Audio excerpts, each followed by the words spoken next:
before. That's a whole lot of people there. Okay. I think we're live. Yes, we are live. Yep, we're live. Okay, hey everyone. It's Abdullah Sameer.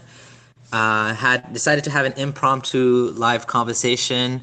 Rob from Speakers Corner from his channel wanted to have another conversation and have quite a few people here today, more than ever before. We have stops from the Jinn and Tonic Show as well as Rob. If you saw my last video, I was invited to the channel to speak. So yeah, let's get to it. All right, so can everyone wants to kind of introduce themselves? Maybe that's the best way to get started. And I believe we have Introverted Smiles with us as well. Hey, Intro, you wanna just speak up and introduce yourself? Yeah, you can go first, and then we'll go to Rob, and then we'll go to Stops. Hey everybody, it's Introverted Smiles. Just trying to look at the camera this time. Abdullah was like teasing me about that. Keep focus on the camera, eye contact. Oh, okay. Well, yeah, I have my own YouTube channel. It's called Introverted Smiles. I'm an ex-Muslim. I like to talk about experience, and I like to have the dialogue with Muslims. This is why I'm on this show. I think this show does a great job of communicating with Muslims who have doubts. So the Jinn and Tonic Show, I know that we're on Abdullah Sameer's live stream right now, but if you haven't checked them out, please check them out. Great channel. Yeah, that's pretty much it. I really don't have much else to say. Awesome. Okay, so let's keep going then. Rob, you want to just introduce yourself? Yeah, sure. My video is not working as well, so I'll just have the icon here at the moment. Right. Hopefully you can hear me okay. Yeah, so my name's Rob. I've got the Speakers Corner UK channel, and I co-host the Jinn and Tonic Show. Maybe you can tell from the accent that I'm not actually British originally, although my dad was. So originally I lived in South Africa, and I was in fact a born-again Christian for a short while, and then sort of left that, and I just stopped being sort of a Christian in the sense that I didn't really think about it. We never went to church, etc. And then I came over to the UK. I've been here for a number of years, and sort of 7 or 8 years ago, I started to look into religion again. I started to watch things on YouTube, and it's only more recently, over the last couple of years, that I've really sort of paid attention and looked into some of the topics, and then started going to Speakers Corner at the beginning of last year. I had my first experience there. There's even still a video of me. The very first time I went down, I really didn't know very much, and I don't claim to know a lot now, but you learn as you go, as we all do. And so I was sort of hooked with that and interested in speaking to people, because I'd never really spoke to Muslims, and they predominantly were the people in Speakers Corner. And we do have some Christians. We've got a few flat earthers, some pantheists. You get all kinds, but predominantly it is Muslims in Speakers Corner. And so I started to chat to them. I started to ask them what they believe and why. And in the beginning, I was like, very fascinated by what they said. And so over time now, I've kind of got a good idea of what they say. I'm still obviously interested in talking to them. And I don't find their arguments in any way compelling. And in fact, I'd make a global claim now sitting here that I think every theist doesn't think critically enough. And so that's my challenge. Is I would be able to speak to any theist now, and I would identify where the critical thinking is not working as it would. Because when I see them debate with other people, then of course they are critically thinking, like they challenge the Christians on the Trinity, etc. And so I run as I say, the Speakers Corner channel and co-host it. And so we've got an interest in challenging it. And what I love about yourself and your colleague there, Introverted Smiles, is I love hearing from ex-Muslims, because whenever I hear them, they always talk about how suddenly they started to think critically. They kind of woke up from the matrix, and it's a whole different thing. So I'm really fascinated, and that's why I sort of found you on YouTube. You sounded, very intelligent and articulate. And I went, okay, great. I want to speak to another person that's been a Muslim so that I can understand it from your point of view. Wonderful, wonderful. And Stops, you want to just quickly introduce yourself as well? Yeah, hi guys. It's quite funny, and this is a huge coincidence, because I also hail from South Africa, as you can hear from the accent. But my story is a little bit different, because I actually still went to school in Iran, in Tehran. And we left when Ayatollah Khomeini came in, and then went to South Africa. And I didn't even know that I'm an atheist. I thought atheists are terrible people. This is what I was all led to believe.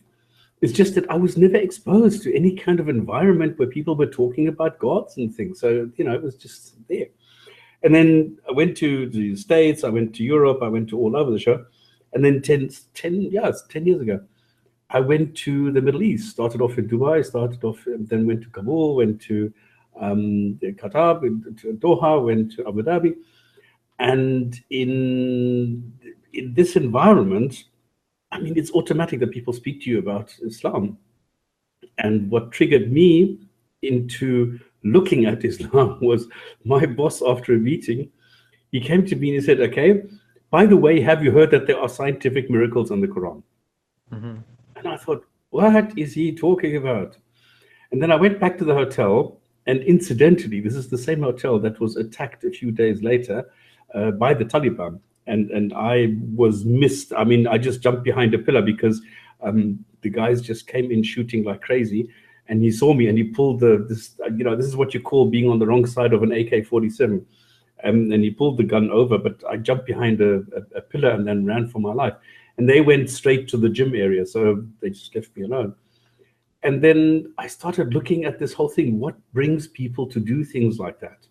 Now, I'm not somebody who hates Muslims. I don't hate anything. I don't hate Islam or something. I just try and be objective and look at the facts the way that they present themselves.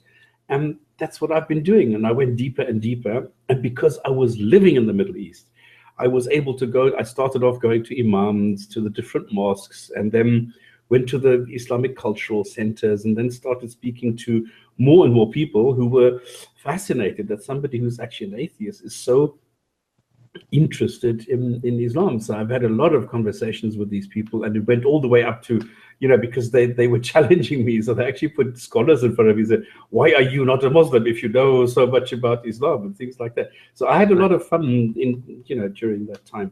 And that is when I started then making videos, and then I came back to Europe, and it's just been, doing different things regarding Islam. So what's your background? Did you say you're not born Muslim, or you were born Muslim? I didn't catch that. No, my parents are actually Christian. They are Protestants. So I went to Sunday school. I did all these things, but I've never believed that. Even as a kid, I used to laugh because I thought this was hilarious when the guy wearing a black dress in front was standing there and lifting his hands like they were radar antennas or something like this, and talking to people, the Holy Ghost come with you. I used to giggle, and my parents used to stop me, and then they stopped taking me to church, which was quite okay with me. So you had quite a lot of experiences in Muslim countries. You've lived there for a long time. You live among Muslims, and you've actually got a lot of exposure to Islam. You've studied it. And you're willing. So I think what brings this all together here, what the common element is from what it sounds like, is all of us had Islam as a big part of our lives, affect us in some way or other, and we're all motivated to spend our free time to help others. I think that's kind of how I see it, anyways. Like for me, it's to share what I've kind of discovered for myself with other people. And is that the same motivation for yourself as well? Yep. Yeah, I would say the same as well. I want to challenge bad ideas, and I want people to think critically. And I think if they do, then they would find that belief in a supernatural deity, particularly the Abrahamic ones, is not tenable. Nice. And Rob, it sounds like you spend a lot of time on this, actually. Like, what motivates you? Like, what motivates you to talk to people about religion and about belief in God? Like, why do you do this? Like, why do you go to Speaker's Corner? Why do you discuss with people? Like, I know part of it is intellectual challenge. It's kind of fun. The other part of it maybe is you like to see the light go on in people's eyes when they think about something from a different perspective they haven't thought of before. But what else is it? Like, what is it to you? Yeah, I think you've kind of hit the nail there where you said light go on for people. I don't expect anybody in Speaker's Corner to ever change their mind. And paradoxically, I actually think that they will become more religious or more firm in their belief when they walk away. What I do hope is that either somebody watching or people on YouTube who are watching will go, right, Rob's presented a different idea, or it's not my ideas. I'm borrowing it. I'm learning from many experts out there and many different things like yourselves and others. And that's what I'm presenting. And I hope that people will then take a step. You posted something on Facebook about a particular person that had seen something of yours and made a change. That's my idea, is to get people to think critically. And if they do, they would leave Islam or leave Christianity or whatever the case is, and embrace and start to think about the world and embrace things differently, and start to think for themselves and not just follow something that was, supposedly created 1400 years or 2000 years ago. But why do you want people to, like, if people are happy following religion, why? What's your problem? Like, you know what I mean? Like, Yes, good question. So there is an argument to be made for religion in the sense of its utility, its community, etc. However, I think there's bad ideas in religion, and bad ideas translate into bad behaviors, and we can see it across the world. It's not just religious people, by the way, so I'm not claiming it's only religious people. Of course, there's bad atheists, bad everybody, but there's specific doctrines, for example, in Islam, that say certain things. I could improve the Quran in one sentence. All I have to do is borrow the first tenet of Jainism, the ancient Indian religion, which says, do no harm to any living creature. If that was the first verse in the Quran, we would not ever be talking about any Muslim suicide bombers. They would be people who might have believed and aren't anymore. The more fundamentalist a Jain becomes, as Sam Harris has said, the less you have to worry about them. And it's quite the opposite in Islam. yes, that's true. And Islam kind of presents itself in a way that it's a balanced life. So, when you said don't harm other people, don't harm any other living creature. Well, animals are here to serve us, and, the Islamic view is that, well, God created us and he's the one that gets to decide what's right and wrong. So slavery, well, you know what? Like, if God decides that slavery is okay, then according to Islam, then yes, slavery is okay.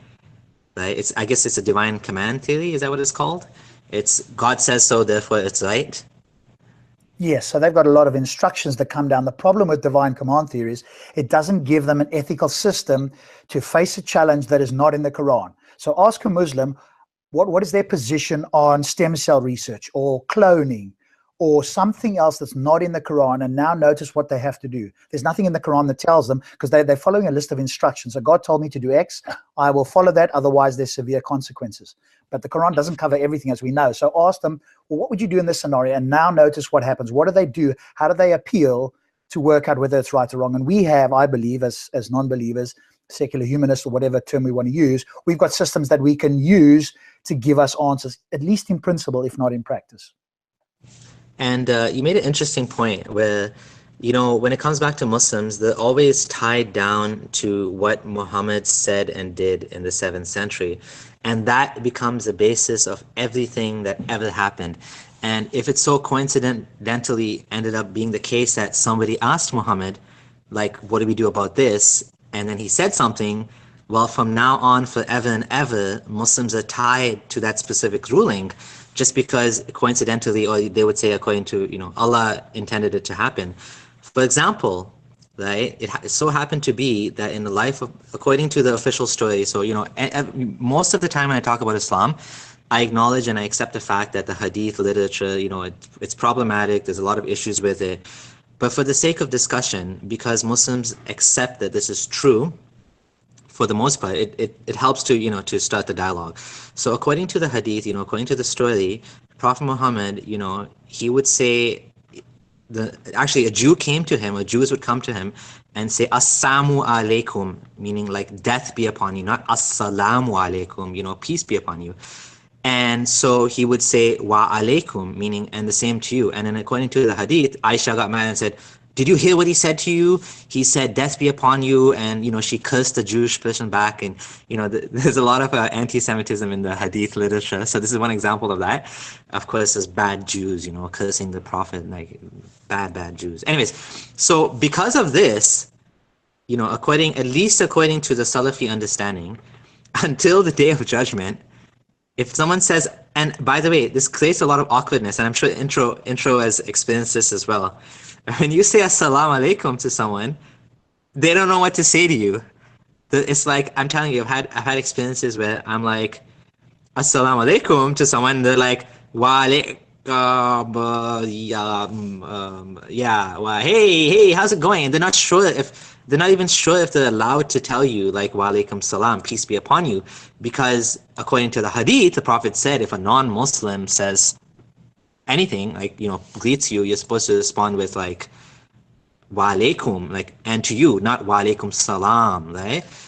Yeah, so, I definitely had that happen, though. I want to just share that there was a Christian that actually knew that he should be deserving of getting the greetings of peace.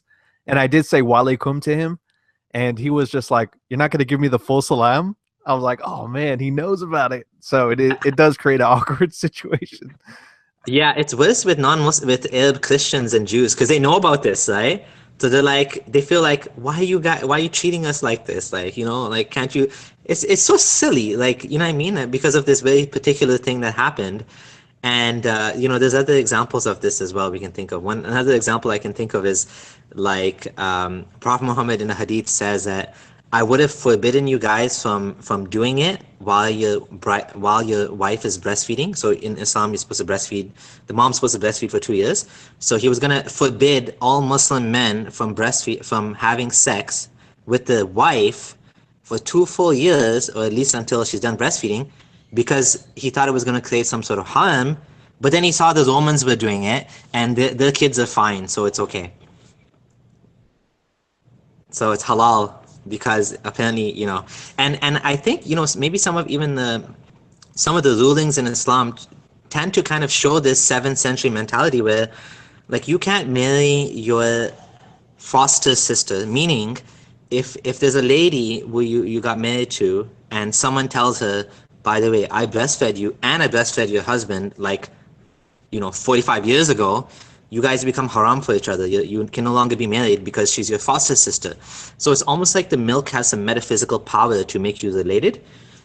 Excuse me. And so it's like Muslims, the Prophet probably thought that, it affects the blood or something. And, so we see a lot of examples like that in Islam. And, just going on that, I had actually a real situation where I had a friend who he had a foster sister, just like you said. And just because his mother breastfed her, no other relation other than that, he was telling me like he's so attracted to his foster sister. And he even thought about marrying her. But then he convinced himself that he had a jinn in him. And it just, hell broke loose. Like, started family drama and things like that. And he had to like program his mind. The imam had to like come in and deprogram his attractiveness to her just because she was breastfed from the same mother. And it's not like she's not really a sister, right? I mean, she's just another lady that happened to drink some milk. Like me and my wife, we've drank milk from the same cow.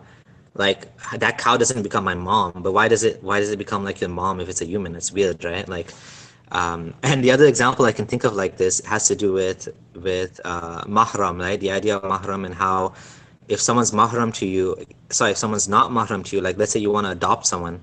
So if I wanted to adopt a daughter in Islam, because she's not mahram to me, she's not related by blood, I'm not allowed to touch her, I'm not allowed to kiss her. So even if I adopted her and she was my child, it would create problems for the relationship. So people have to do all sorts of weird workarounds. And I have family members that actually had adopted, and what they did was, well, first they tried taking some sort of drugs to get the milk, the best milk, so they could breastfeed the baby, so the baby would become mahram. And that didn't work. Then they went to another extent of getting the sister to breastfeed the baby. So legally, the baby becomes like a nephew / niece, and that way you can be alone with them and all that stuff. Otherwise, the Prophet said a man and a woman cannot be alone except shaitan is a third person with them. So, in order to avoid this like uncomfortable situation of like having a non-mahram living in your house, and all of this had to do with Zainab, right? All of this had to do with because Muhammad wanted to marry Zainab, so he made adoption, forbidden. And I have a full video on that. There's lots of funny examples like that. I think that does something to your mind, man. Like the hadith where it says shaitan is the third person, because every time I was alone with a woman in a room, I thought about that hadith, and that just heightened emotions, and that made you more paranoid, and it just made it a dirty situation. So I think there's a lot of psychological implications with that hadith. So damaging. Yeah, but if you go the opposite way now, if you look at the way that the Sharia is structured, it is actually possible for you to go and have sex with your own daughter. Because if you have a wife and she has a daughter, then you get divorced and you then go to the daughter, you are actually allowed to marry her. And this is not haram in Islam. You mean your adopted sons? No, it's your physical daughter. Say that again? You are, under certain circumstances, allowed to have sex with your own physical daughter. I've never heard of this before. Yeah.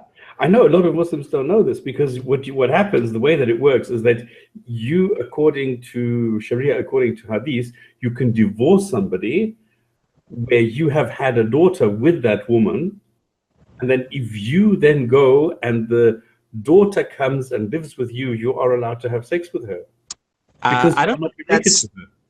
I don't know if that's true, because she's still your Yeah. daughter and she still No. inherits from you according to the Quran. And we have examples of people that divorce the wives and the daughter is still mahram. I mean, I've never heard that before. I don't know based on what you've heard that, but maybe that's not correct, because my understanding is your daughter is always your daughter, whether your wife dies or, you know, she doesn't die. She inherits from you. She takes your name, like, you know what I mean? So I don't think that's correct, to be honest. By the way, I'm speaking from Sunni Islam, so I don't know anything about Shia Islam. I don't know anything about, I mean, I don't know anything, but like I'm speaking from my understanding as a Sunni Muslim that this is not the case. But if it's your stepdaughter, that's a different story.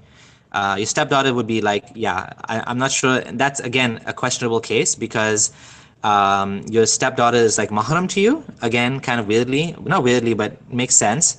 But then does she stay mahram to you if you divorce the father? I don't know. These are all like, you know, strange rules, strange ancient Islamic rules that came out of Muhammad's head. So who knows what he was thinking?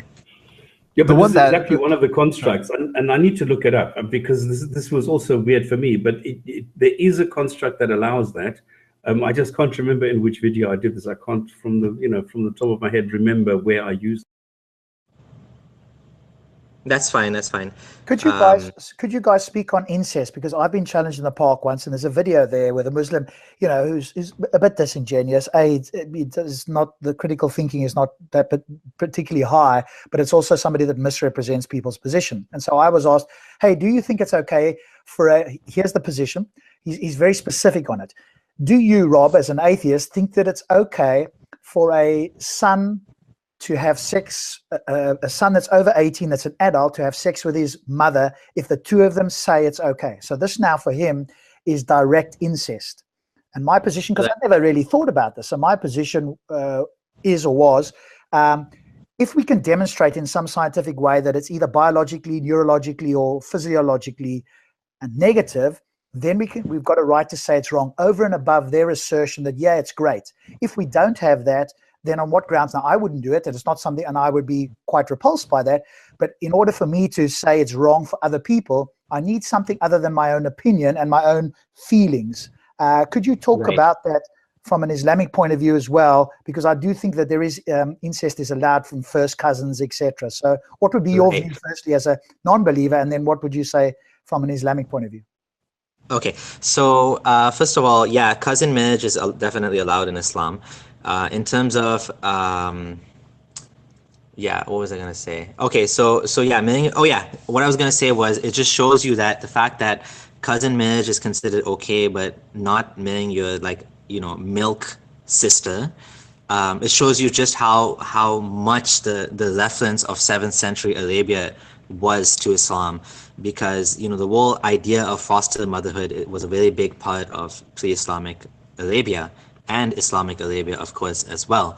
And the cousin thing, I don't know what the reason for that is, but I have looked into this a bit from a non-believer's perspective.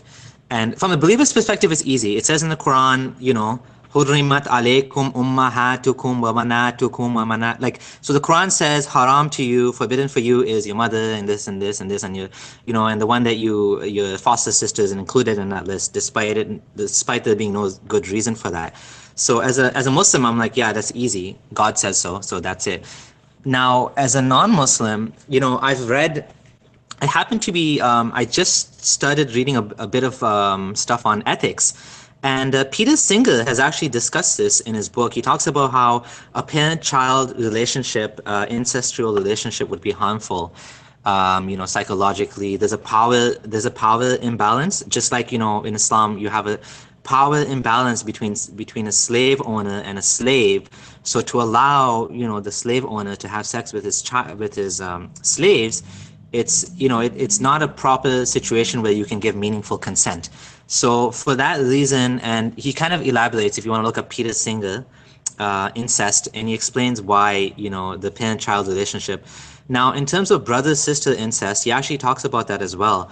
And he says, normally, when you grow up, you know, together and you grow together, you naturally don't have, you know, you're repulsed by your sister because you grow up together, and there's a biological reason for that, because the people that would have done incest back then would have all died out because it creates harmful genetic, you know, situations. You know, the ideal situation is you have a little bit of distance between yourself and your potential partner. So if it was the case that people were attracted to their siblings back at some point in history, they would have been eliminated. And we are the ancestors that survived because, you know, we had a different type of, you know, sexual attraction than those ones may have had. Now, he does say that there's been cases where a brother and sister have actually grown up completely apart from each other, fallen in love with each other, and then they got married, or they were like sleeping together basically, right? And then they found out. So the question is like, what do they do now? And he was saying, you know, because it happens so rarely, it doesn't, in a situation like that, there's a lot of social taboos which make it difficult, but it's even worse because it becomes illegal and you can go to jail, and it's actually not hurting anybody, right? So the way I look at ethics now is who's being hurt by this relationship, what's the harm, right? And that's how I judge my morality. That's the basis of my morality now, is what are the harms and benefits. So if it's not hurting anyone in a situation like that, and it happens once in a 100 years, and there's no issue with having kids, because you can't say it's bad because of genetic defects, because now what happens is, well, what about you know, two people that are genetically related, and if they do it, they'll have kids that have a high defect rate, you know what I'm saying, like a high child abnormality rate. So if you make that like forbidden, then you have to make this forbidden and illegal as well. So that can't be the basis for whether we judge right and wrong, right? So that's kind of like what that's basically it. And that's a good point about Adam and Eve's, according to Muslims, you know, some Muslims, they believe Adam and Eve's children committed incest repeatedly to make all of humanity, which of course makes no sense. But yeah, okay, that's all I have to say. Should I, because I found this thing with the daughter, should I give you the context? Yeah, sure, yeah, go ahead, yep. Okay, let me explain. We're using an example based on Ibn al-Arabi, it's a Shafi, okay? So a Muslim man has sex with a married Muslim woman. She becomes pregnant, establishing extramarital sex. As per Sharia, the man receives 100 lashes and the woman is sentenced to be stoned. At age 2, the baby girl is taken away from her mother. The stoning is postponed indefinitely because in some countries, but some, you know, stoning is somewhat unacceptable, and the woman goes to jail. The child goes into a foster home. The woman is now divorced, later marries her sex partner, who, when the daughter turns 9, marries her too, because she is not considered his legal lineage due to her birth out of wedlock. So he's married to the daughter and the own daughter at the same time. Which book is this?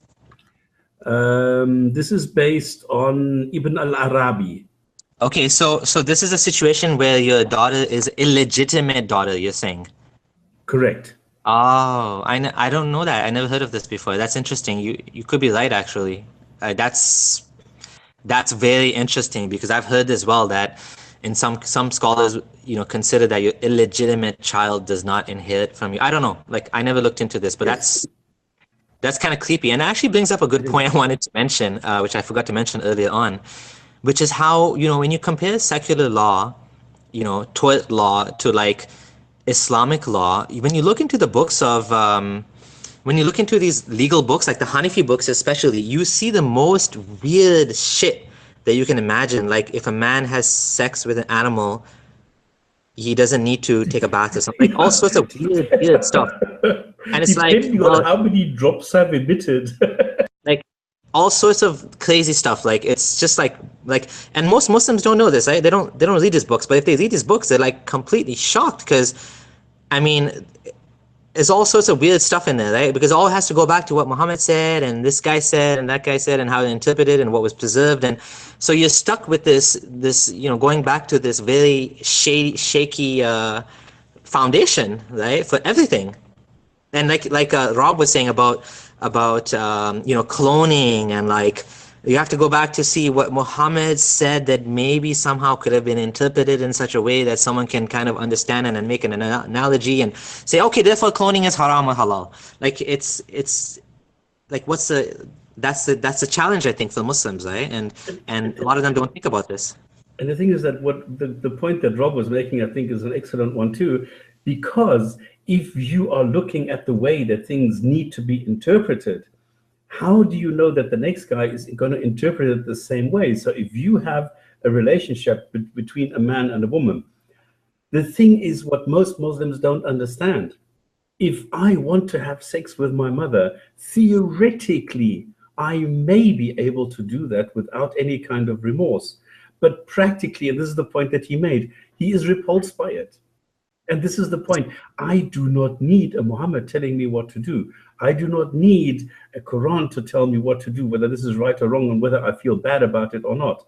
And this is the thing, because I hear a lot of Muslims telling me, yeah, but you can just indulge in whatever. So you go clubbing and you rape any woman that you can and you want to, because you don't have to worry about anything. And this is the point. No, my morality is a lot higher than theirs, because they are not doing it for the fear of being punished, or they do something for a reward. Whereas if I do something good, I do it because I want to. And if I don't do something, it's because I don't want to. And this is something they don't understand. Yeah, they definitely don't understand that because they have so many weird rules. Like according to the Quran and Hadith, if a woman marries her husband and let's say she gets a divorce from that husband, and then she seeks out another man and she marries that man, but then realizes she made a mistake marrying that second man. According to Islamic law, according to the Quran and Hadith, she has to have sex with that second man before she divorces him and goes out with that first man that she realized she made a mistake with. This is the problem with Muslims. Like when you have like 7th century Arabian rules that don't have a justification or make sense, I have so many Muslims that will question me and say, what are you doing now with your life now that you left Islam? Like, do you think it's okay to go rape people? And it's just what Rob was saying. Like, I understand where Muslims are coming from when they ask him questions like that, because they want to get into this objective morality argument. They're trying to trap people like Rob and others to say, well, do you think it's okay to do this? Why or why not? Because they don't understand it. Everything is based on 7th century Arabian rules. Yeah, And I think I would just carry on. sorry, go ahead. I was just going to say problem with Islam, not problem with Muslims. But yeah, go ahead, Rob. I think a lot of the problems would go away from Muslims if they would just accept that the book was done in whatever sense it was done, even in the 7th century, and it was meant for 7th century. The big problem comes, and that's why we're all talking here, I suspect, a great deal of the time and taking some of our energy, is because they are claiming that it's a book for all time, for all people. And it's not, you don't understand Arabic, so you have to accept English translations, of which there are multiple. And then when you question the English translations, or they change over time, as they have with the Hubble's expanding universe in 1925, now we run into some problems. So if they drop that claim, we could all go, do you know what? Okay, that was what was happening in the 7th century. It's not great today. We understand that's what the people did because they didn't know any better. But of course, what they're trying to say is, no, this book is for everybody for all time. Now they're trying, because they've had a collision with Western modernity, now they're desperately trying to make it fit so that it'll be palatable for people in the West. And that, of course, just appears untenable. And so they make up all kinds of things, or there's certain interpretations that now are trying in some desperate way to make it okay for us. And I'm sure that the people on this panel look through this and just go, you guys are just trying to make something up here to try and make it fit. It's fine in the Middle East, they don't have this problem, marrying 9-year-olds and doing X, Y, and Z. That's all fine, where they're the majority and that's what they've been taught. But when they come over to, our Western countries now, oh my goodness, now they're bringing over what we consider barbaric ideas, and now there's a challenge.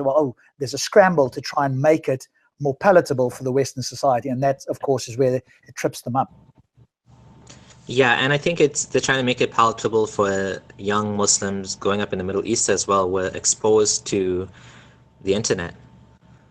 Yes, I had somebody, when I spoke in Speaker's Corner, I was amazed. I had a youngish gentleman, early 20s, from Saudi Arabia, saying to me, Rob, you wouldn't believe it. There's, in Saudi Arabia, there's a lot of young Muslims that are growing up, that are using the internet, that are rejecting a great deal of the teaching. Maybe they're still Muslims to some degree, but far more nominal in the sense that they don't follow, the Wahhabist, Salafist type approach, and they want to find out, they want to explore the world, they want to get different ideas. And of course, people like Sam Harris and some of the the more famous atheists get hundreds, if not thousands, and ex-Muslims as well, Sarah Hayder, and you name all of them. They're getting hundreds and thousands of emails saying, "Do you know what? I watched your stuff and it's changed my life." And that's where I believe the biggest value is the internet and the exchange of ideas. That's going to be the, in a sense, the biggest challenge for Islam to overcome. Yeah, but hang on. Even in Dubai, you have the so-called forbidden pages. Like if I in Dubai, for example, I entered something about the Council of Ex-Muslims in Britain, for example, it came up with a forbidden page where you have a huge big banner saying you're not allowed to access this. If this is an error, contact the information ministry and we'll open the page. But they are restricting it left, right, and center, and even more so, even in Dubai, even more so than if you go to Kabul, for example, where half the internet is blocked.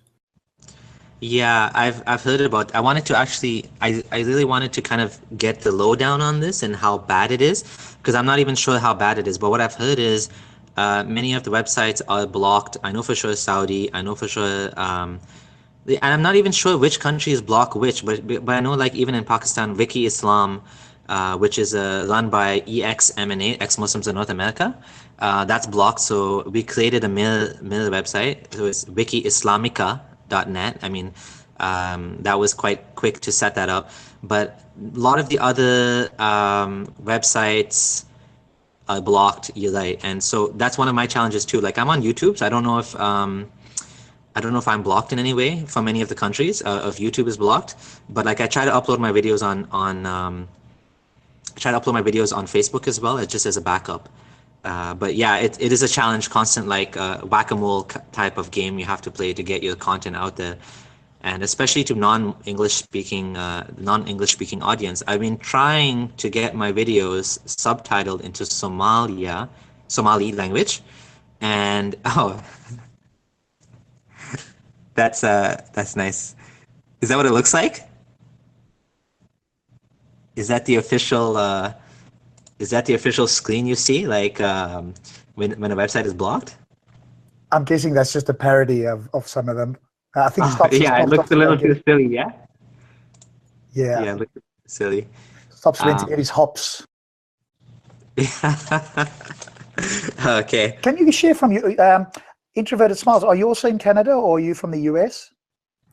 Oh, I'm definitely in the US. US. Can you two guys share for us what it's like over there as ex-Muslims for you? And is there any threats? Are you able to openly speak in both the US and Canada? What is it like for you guys? Well, in the US, we have 13 chapters now, the ex-Muslims of North America. So very happy about that. I think it's still taboo here in the US. We definitely have more freedoms than people in the UK. People in the UK, for being ex-Muslim, there's a lot of violence that goes on.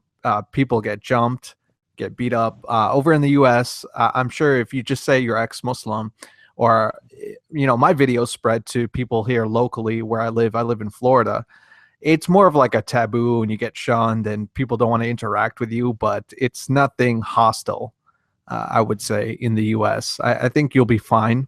You can go about your life. Just stay away from the Muslim crowd. I wouldn't say, actually, I take that back. I don't want to say stay away from the Muslim crowd, but there are some Muslims that'll just have a problem with you. But I still have Muslim friends and family, I just can't really be totally open about it and argue back. That's it. So for me, I pretty much have the same thing to say. I didn't even know you were an EXMNA intro. Anyways, for me in Canada, like, okay, so I'm a huge. So first of all, I don't mention specifically where in Canada I am. I try to avoid getting into that. Like, people who know me know where I am, so that's not an issue. But I'm just being on the safe side, because obviously, there's some risk involved in doing what I do, and I don't want anyone in my family getting hurt. If not necessarily even hurt, it could be less than that. It could be something, they can like create trouble for you in different ways. So, anyways, I won't get into that. But yeah, to to answer your question, it's a similar experience. The Muslim community just acts kind of like awkward around me, and it's like an elephant in the room. It's like your dad died or something, and they don't know what to say to you. And sometimes there's a weird half salams you get where they start saying salam and then they stop and then they don't know what to say, and they're like, hey, how's it going? Hey buddy, like you're now a white boy. Hey buddy, how's it going? Like instead of salam alaikum. And sometimes they'll still say salams, and anyways, it's just a lot of awkwardness. But to your face, they don't usually say anything. They're just like, especially if they know you, like they knew you for your whole life and they saw that you were sincere, and now they're just like confused, right? Like mostly they feel sad for you and they're just depressed. And I had a couple of people start crying when they were talking to me, like my auntie and my sister-in-law. They started crying, you're gonna go to hell and all that nonsense. But unfortunately, I almost started laughing both times this happened, because I just found it so ridiculous that you're crying for me to go to an imaginary hell that you believe in, that I'm going to be tortured in forever and ever. But it just seems so silly to me that it's like a kid crying because Santa Claus is not coming, and you just feel like you feel sorry for them, like they're so upset, but it's not real, right, in the first place. So yeah, that's my experience. Same as intro. It's pretty safe, I think, in Canada for me for the most part. I'm just taking some precautions just in case, but for the most part, I actually got recognized in public twice, and both times it kind of freaked me out, because it was like someone came up to me and is like, are you Abdullah Sameer? And I'm like, depends who's asking, like, why do you want to know, right? Like that. I was like, but then I'm like, yeah, it's me. And they're like, oh, cool, I watch your videos and I'm thinking about what you said and this, and I'm like, oh, cool. And I'm like, see you later. And I just took off. And that's exactly it. Rationalizer once told me about this. He said, I was walking through Birmingham and I was on the side of the road and I saw like just a normal guy. He was just wearing this typical Islamic dress. So he was obviously a Muslim on the other side of the road. And he was looking at him. And he said, at that moment in time, I decided I need to go anonymous, because it's really, I don't know this guy, but he was looking at me and he was really like checking me out. And he thought to himself, does he know me? Is this now something that that I need to be careful of? And this is when he said, it's exactly what you are saying. There is some risk involved in what he does. And that's when he had decided no longer to give out like address and things like that. Yeah, it happens a little bit here as well. I'll post something in the chat here. There's another gentleman that a number of Muslims hate, and I'll put it here as well. He's an African gentleman that is in Speaker's Corner. His name is Sara, S-A-R-A. And if you follow the link there, you'll see some videos of him interacting with Muslims and a couple of threats being made there. So there are a few threats in. And again, this is a small minority of sort of more, I would say, less psychologically stable Muslims in a sense. Not a lot of them, so it's not like there's a big thing going on necessarily. But this is not even ex-Muslims. He's very blunt with his criticism of Muhammad being a pedophile, etc., etc. Now, if somebody asks me, I'll say that, but I'm not running around saying it left, right, and center. So he's very much more a case of being in your face, and he's a little bit infamous over here, or famous, depends on your point of view. And so there is a little bit that going on, especially in Speaker's Corner, where people come regular, so you kind of know people. I'll shake Ali Dawa's hand, for example, that sort of thing. I've been out to dinner with him, etc., and other Muslims. So again, and I think Stops kind of said it, I'm sure he did. If he hasn't, he said it on other shows. We don't hate any Muslim, but I'm very critical of the ideas and the ideology. And I know there's good Muslims because I'm speaking to them regularly as well. So again, and I think you guys would say the same, and so would people like Harris and all the rest. But some people, the more quote famous you get, the more people want to misrepresent your position and say, yeah, you hate all Muslims, or you want to do a nuclear first strike, or some other nonsense like that. And I think most of us are clear that we don't actually hate almost any Muslims. That's just a negative emotion that you don't really want to have in your life if you can possibly help it. But we are critical of an ideology, and that's the difference. And of course, that's what some very liberal people just don't get that message. They equate it with bigotry and this made-up term Islamophobia, when in fact all we're talking about is an ideology. Well, Rob, I have a question for you. In the UK, specifically Speaker's Corner, around that area, is there any hostility towards Muslims that you approach those type of people and have to talk them out of it and tell them it's the ideology, it's not the people, or is it pretty much safe for the most part? you talking about Muslims confronting ex-Muslims, or who are they? I'm talking about like people who just have a hatred for Muslims straight out. I mean, I just want to know if they're public out there in the UK around that Right. area. So Like, you mean like far right people potentially, or people who have like the ideology that all Muslims are bad or terrorists? That's Yeah. very rare. Some people will. There will be the odd person who goes through there. I mean, it's majority Muslims in Speaker's Corner, 70%, I would suggest at least. So it's on a Sunday for people who don't know. Every Sunday in Hyde Park in London, you could, if you go onto Google Maps and you type in Speaker's Corner Hyde Park London, you will get the spot where we all congregate. You'll see it in videos. And so it's majority Muslims, and it sort of starts maybe 10, 11 o'clock. And by, say, 2 o'clock in the afternoon till about 5, 6, 7 o'clock in the evening, that's when there's a couple of hundred people at least. And so people will wander past that have never been there. And you'll get the odd person who's very critical of Islam and may even say, you Muslims are bombers, or you this, that, and the other. And, of course, that attracts Muslims over, and you'll get people that are very keen, Muslims, very keen to portray that they're not like that. And, of course, we that have looked into this know that most Muslims are not like that. But then I guess Pew polls do show different degrees of conservatism, shall we say, from the small subset of terrorist bombers, as Harris has said, and that circle widens out. But no, it's very rare, and I've never had to pull somebody away and go, hey, you shouldn't be saying that. It's rare that you get a member of the public just coming and shouting, all you Muslims are bombers, and to go into that extreme. But there will be people who will really, on occasion, shout. And there's one great one. I'll find you the link while you guys talk. But there's a one that's got 1.8 million hits now for the British guy that I know personally there in Speaker's Corner, who's doing a bit of rant because it's a Muslim who starts it, and so he responds. And I'll find the link. You guys will think it's amusing. The channel doesn't have many videos, but somehow this video went viral, so you'll be able to see that. Okay. yeah, because thank you for answering that question, because definitely when I was Muslim, I used to be terrified of the Pamela Gellers or Robert Spencers. And, I look at them now as an ex-Muslim, like, they make a lot of sense. I used to be terrified of, these type of people that I created in my mind that actually didn't exist, or it might be the oddball. And I think Muslims need to understand that to take away this fear that they have when it comes to engaging with people about their religion. Yeah, I think I agree. And you'll get some Muslims who will just paint Pamela Geller or Robert Spencer or Tommy Robinson, whoever it may be, as just racist, bigoted Islamophobes. And that now puts them into a corner. When you throw shit, it's difficult to wipe it off. It sticks easily and it's hard to get off. And so instead of dealing with the criticism, say, hey, Tommy Robinson said this, here's why he's wrong. Now that's a way to deal with it. But when you just attack the person's character, as we know, there's no substance. But that gets into the media. It sounds good because some Muslims, not all, can't really deal with the arguments, and so it's easier just to smear somebody. So I would want to see Muslims challenge their ideas, show us where that's wrong. Or if you're saying they're bigoted or racist or Islamophobia, show me something specific they said that I can agree with or not. But otherwise, you're just making claims. And it's like, but then they mustn't be upset when people make claims about their prophet or about them. Because if they're going to do the same, then they've got to expect it. And that's something maybe we can talk about as well, as kind of the free speech thing that's really been a little bit under scrutiny now in Speaker's Corner. What's happening? What's this free speech thing you're talking about? There's issues now?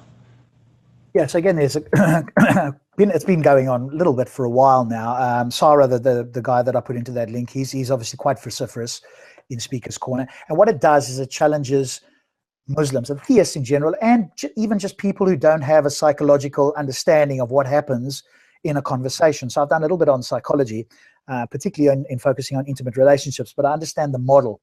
And so when somebody's insulted, essentially, you hear something which you interpret to have a meaning, you then have a negative feeling, and you now have a response based on this whole process. But it happens in an instant, and so now you feel insulted. But in fact, and we could do a show on this really, is people are choosing to feel insulted. And once I can, and this is not my opinion, I will show you how this is guaranteed to be the case. And if it is the case that people choose, in inverted commas, to feel insulted, now the whole thing changes. Because imagine you go to somebody and they say, Abdullah, I feel insulted that you said something about the Prophet. And my response, if they were open to it, would be, okay, so I'd explain it. And then I would say to them, for how long are you going to choose to feel insulted? Because, whoa, now it's their choice. The moment you throw in the word choose, now it's no longer your fault. It's them choosing to feel this way. And so that's the psychology that I want to educate people in, because then you can inoculate yourself against the so-called, insult and offense. And so this is what's been happening in Speaker's Corner. Of course, people are insulting the Prophet. And so some Muslims, and not all, and probably the minority, well, I think a fair amount of Muslims feel insulted, but there's a small minority that now gets very vocal, and on occasions it's spilled over with threats. So they haven't actually been fisticuffs, but there have been threats, etc., against certain non-Muslims, often by Muslims, started by Muslims. Now, Sarah did actually threaten somebody, but that was after this guy had said things that they put his name online, his wife's name, and you're right. That's why you guys, even he's not even a Muslim. He's not even an ex-Muslim. But there is a few people, and again, not everybody, of course, but there's a few Muslims that have gone to look for him or for his family, etc. And so he got upset, went back and sort of threatened the Muslim that had originally threatened him. And so that part's caught on camera. And so there's been a few incidents like that. I caught one on camera where he was threatened by another Muslim. I've also got a part where that Muslim came to me and suggested that I had edited the video in a way to make him look bad, which of course, it doesn't take any editing to make him look bad. And so I, of course, put the full video up for him, because I'd done it in a way to separate the two videos in an innocent way, because there was a debate going on. Two people were having a debate. Then Sarah came over and sort of said a few things. And then this other Muslim came over and listened to Sarah. And then Sarah was again, they were saying that his buddy was a pedophile. So he claimed Muhammad was a pedophile. The Muslim got upset and started threatening Sarah and had to be pulled away. And so I split up I'm going to bash your face in. Yeah, I'm going to smash your face in. So I had two videos. One was the debate, because I knew that the altercation is going to be everybody's focus. So I went, okay, let me split these two videos up so that one, people can focus on the debate. Number two, those who want to look at the altercation and have an opinion can do that. And so I split these two up, but I made them overlap. So it wasn't like I specifically went into the altercation video and, oh, let me just edit it in such a way that a particular person looks bad. In fact, I just pushed it back sort of 10 or 20 seconds to give people a chance. So if you've watched the first part, then you go and watch the second part and there'll be a bit of overlap. But this guy approached me and basically said I was editing it, but he had already made up his mind. So he's not somebody that I take seriously as any sort of person who's thinking rationally. And so I've now put the entire video up. But there is a little bit of this undercurrent of, there's a little bit of sort of bully boy tactics, in the sense of they're going around there trying to, those people that don't like, or they've already pre-decided. And again, this is not everybody. I want to keep stressing that. And so there's a little bit of, we're kind of running the park. They're not saying those words, but that's the kind of intimation that's coming out, when of course that's not the case. Right. And whoever's just joined, you're listening to Rob from the Jinn and Tonic Show, and we have Stops from the Jinn and Tonic Show. He's the guy that has a green turban on. And we have Introverted Smiles. He has a channel as well. Just post your channel in the chat if you have it open. I guess you probably don't have it open. And I wanted to say, about what you were just saying, that I feel like, the whole Muhammad is a pedophile kind of argument, and in the chat someone's saying child rapist. I don't find that bringing that argument is productive. It's not productive, in my opinion. No, you're right. Yeah. It just shuts down the argument. It just shuts you down right now. I was talking to a guy that had a debate. I'm trying to get someone to debate with me or discuss with me, like I told you. And this one guy, his name is Rahmatullah Navruz, and he debated Mufassal Islam, and he said he got so pissed. He didn't say pissed, but he basically hung up after 5 minutes. He got so annoyed with him. And I don't find that's the way to kind of reach people, the biggest chunk. That's one style for sure. Mufassal Islam style, put on the boxing gloves and boom, boom, boom. But in general, human nature will tell you that people will get, they'll just become defensive, and they'll stop listening to you. So, in my videos, I go so far that actually say, Prophet Muhammad, like I actually mentioned, Prophet Muhammad said, even though I don't believe he's a prophet, and sometimes I don't say Prophet Muhammad, sometimes I just say Muhammad, but I don't call him Mo for the most part. Sometimes I do feel like being rude and antagonistic, especially when people are being nasty to me. But I have my own morality, my own values. I don't need to lower myself to someone else's standards because they're being a loser. I don't need to become a loser too, right? So I try to maintain the upper hand always, maintain my ground, maintain my values, and not get into mudslinging. That's challenging because it happens sometimes that they piss you off, right?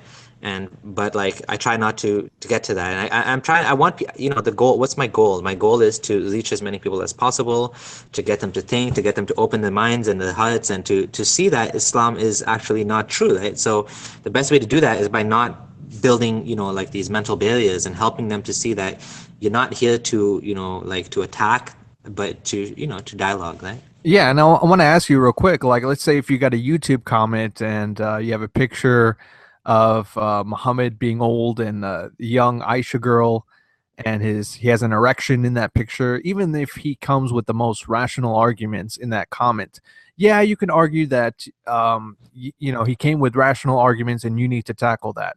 But at the same time, if for a Muslim's mind, he's just going to shut you off completely because they think you have these hateful preconceived notions of Islam. The reality is that Muslims are sensitive towards their belief. Yeah, everybody has, like, I mean, that's human nature, right? And I think the other thing too is we need to be more precise, right? Like, you know what I'm saying? Like, we need to use our language more carefully, and we need to pick our arguments better too. So instead of saying Muhammad is a rapist or, you know, a pedophile or whatever, I don't say those things. What I will say though is I have a big problem with the fact that the Quran allows you to marry a young girl, and like I give my evidence for that. You know how the Quran says that the waiting period for a woman who has not yet menstruated is, you know, there's a waiting period for her.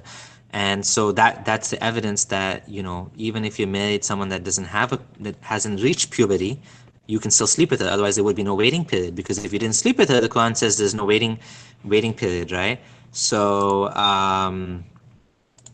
yeah. So basically, what you know, I use arguments like that. I use arguments like, you know, recently I was thinking about it, that, you know, another thing you can say is a child cannot meaningfully consent to sex, basically, right? A child cannot consent. A slave cannot meaningfully give consent. So, like, you know, these are better arguments than just like, and, you know, the other thing too is, it's not a reason not to do it, but, like, you know, people are very sensitive about Muhammad, even more than Allah. And, you know, it tends to be that attacking Muhammad can get you killed, you know, much more easily, because it just raises a lot of anger and tension. And I had a friend who made a video, and he made a video talking about the Isra wal Miraj, the night ascension of Muhammad. And it was actually a really funny video. I watched it and I thought it was quite comical. He made it like a story where there's a bouncer at the gates, and as he goes up, he's like, "Yo, man," and he's talking to all the prophets, and the prophets are like, he made it like a funny story, but like he actually got death threats, and he had to actually take his video down, or he actually made it unlisted. He got death threats in real life, not like me, like just online.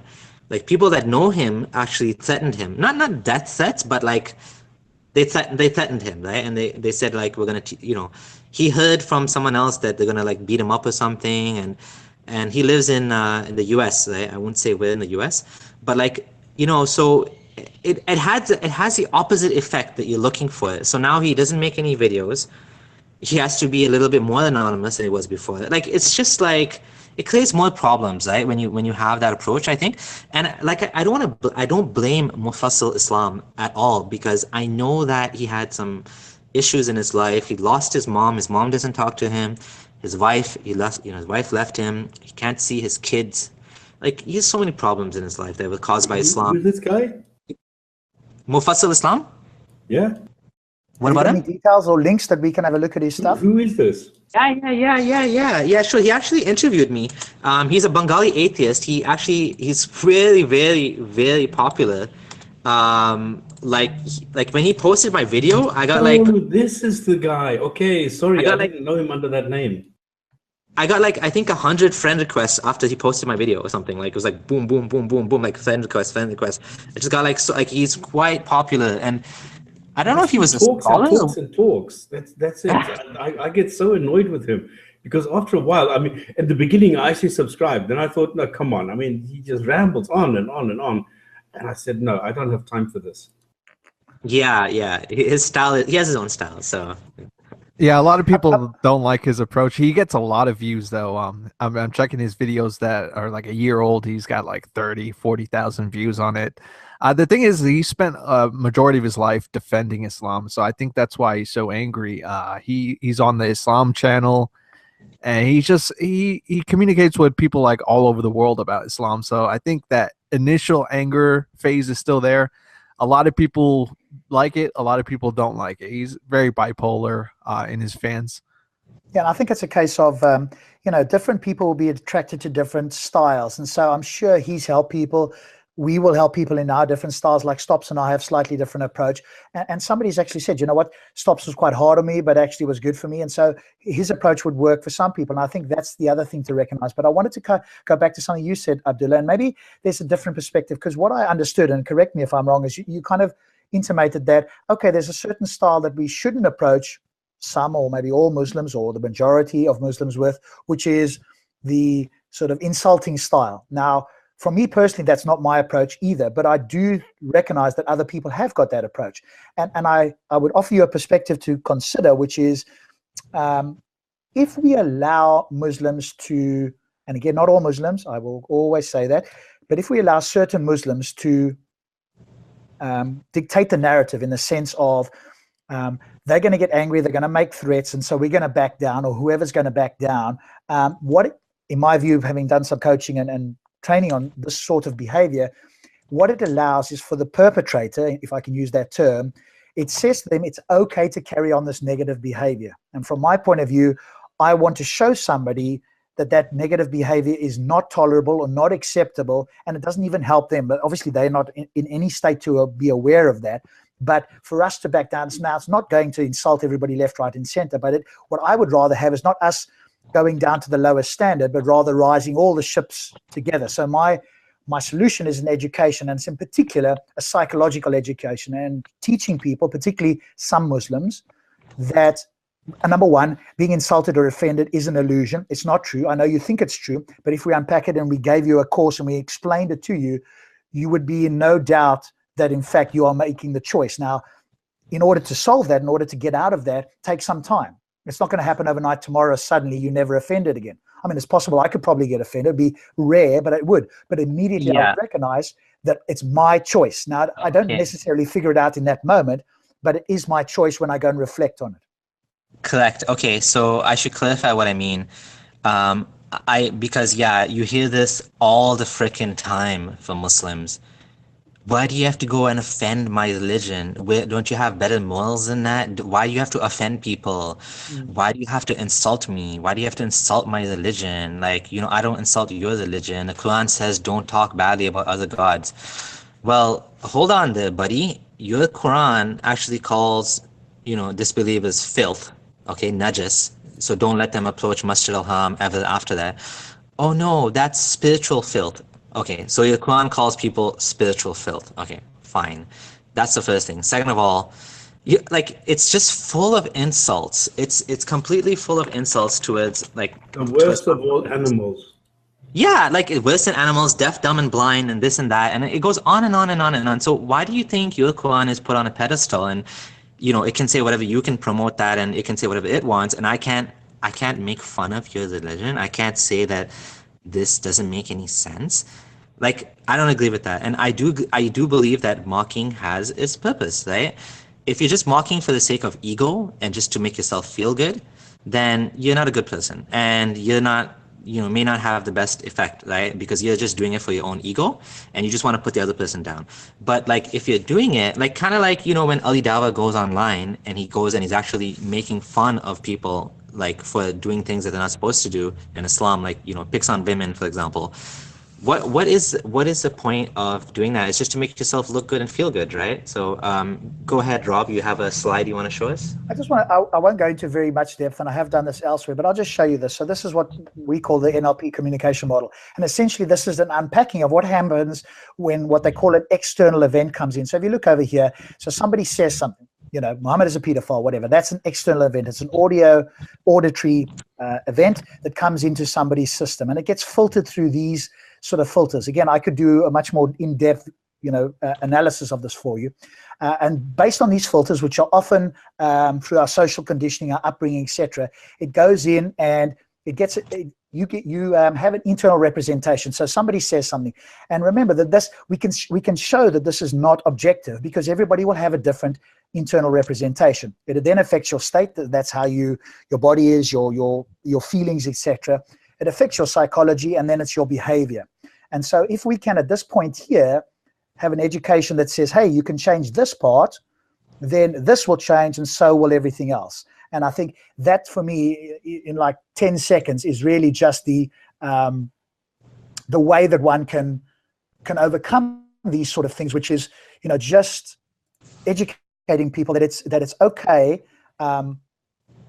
or should I say that it's not okay to feel insulted. It's just something that you've learned. Other people around you do it, but in fact, it's an illusion. It's a bit like, and the analogy is not perfect, but it's a bit like believing Santa Claus. Young children believe it, and then eventually they get to a point where nobody else believes it. They look around, they ask some questions, and they find out, hey, it doesn't actually exist. But all the time up until that point, they thought it was real.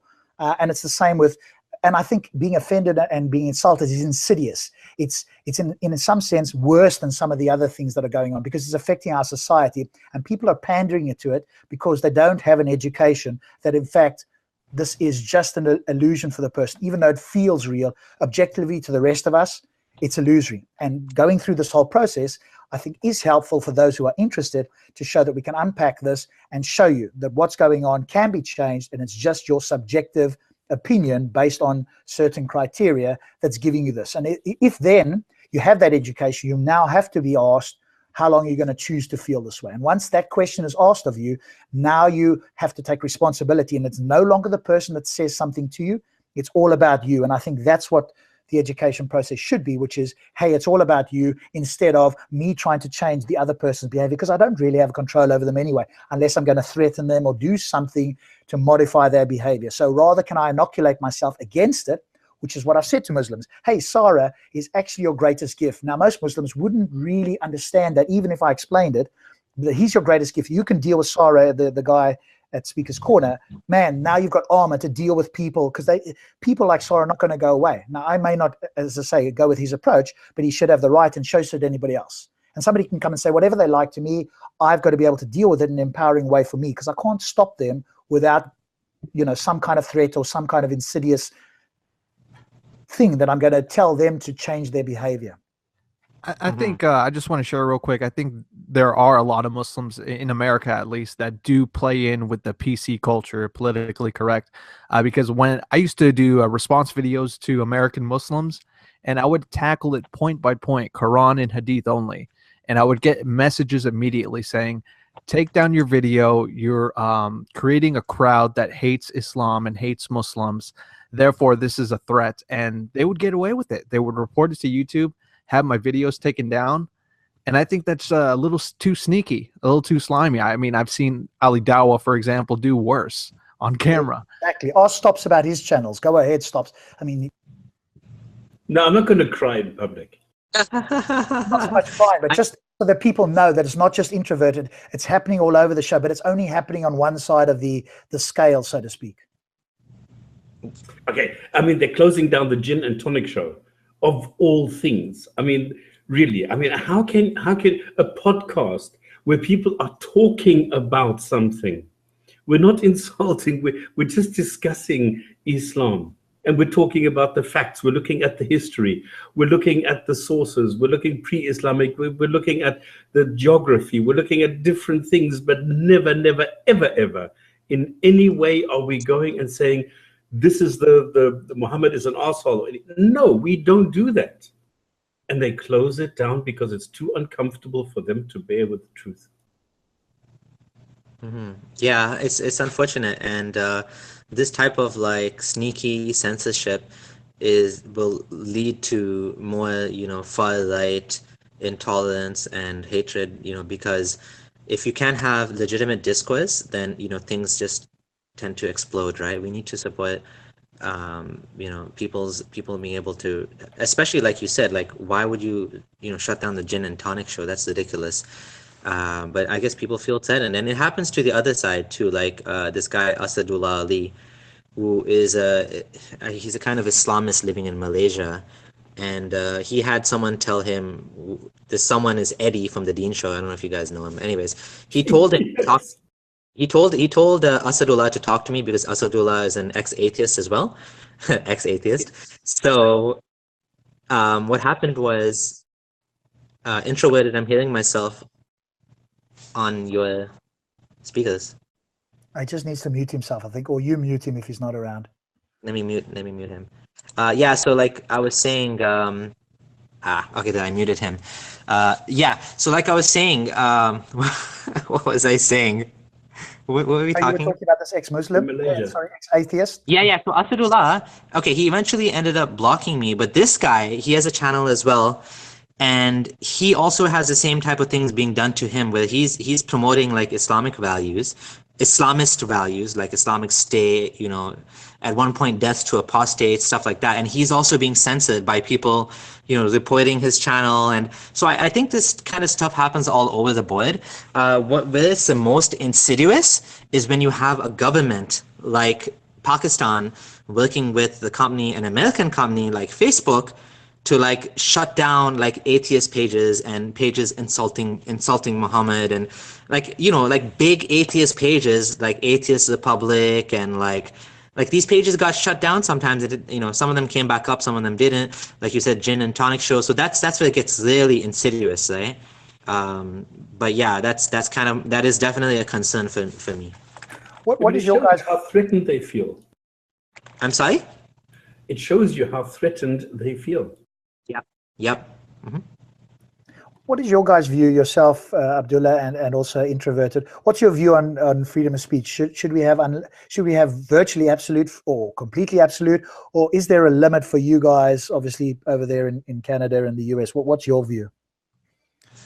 Okay, so in Canada, yeah, there's definitely limits, and there's definitely hate speech laws and stuff. One of them was this Islamophobia bill that came about, which again, the right-wing kind of Christian guys got all up in arms about. You know, there was a motion. First of all, it wasn't a law; it was a motion to condemn Islamophobia, and it happened after these 3 people were killed in a mosque. Is that the 103?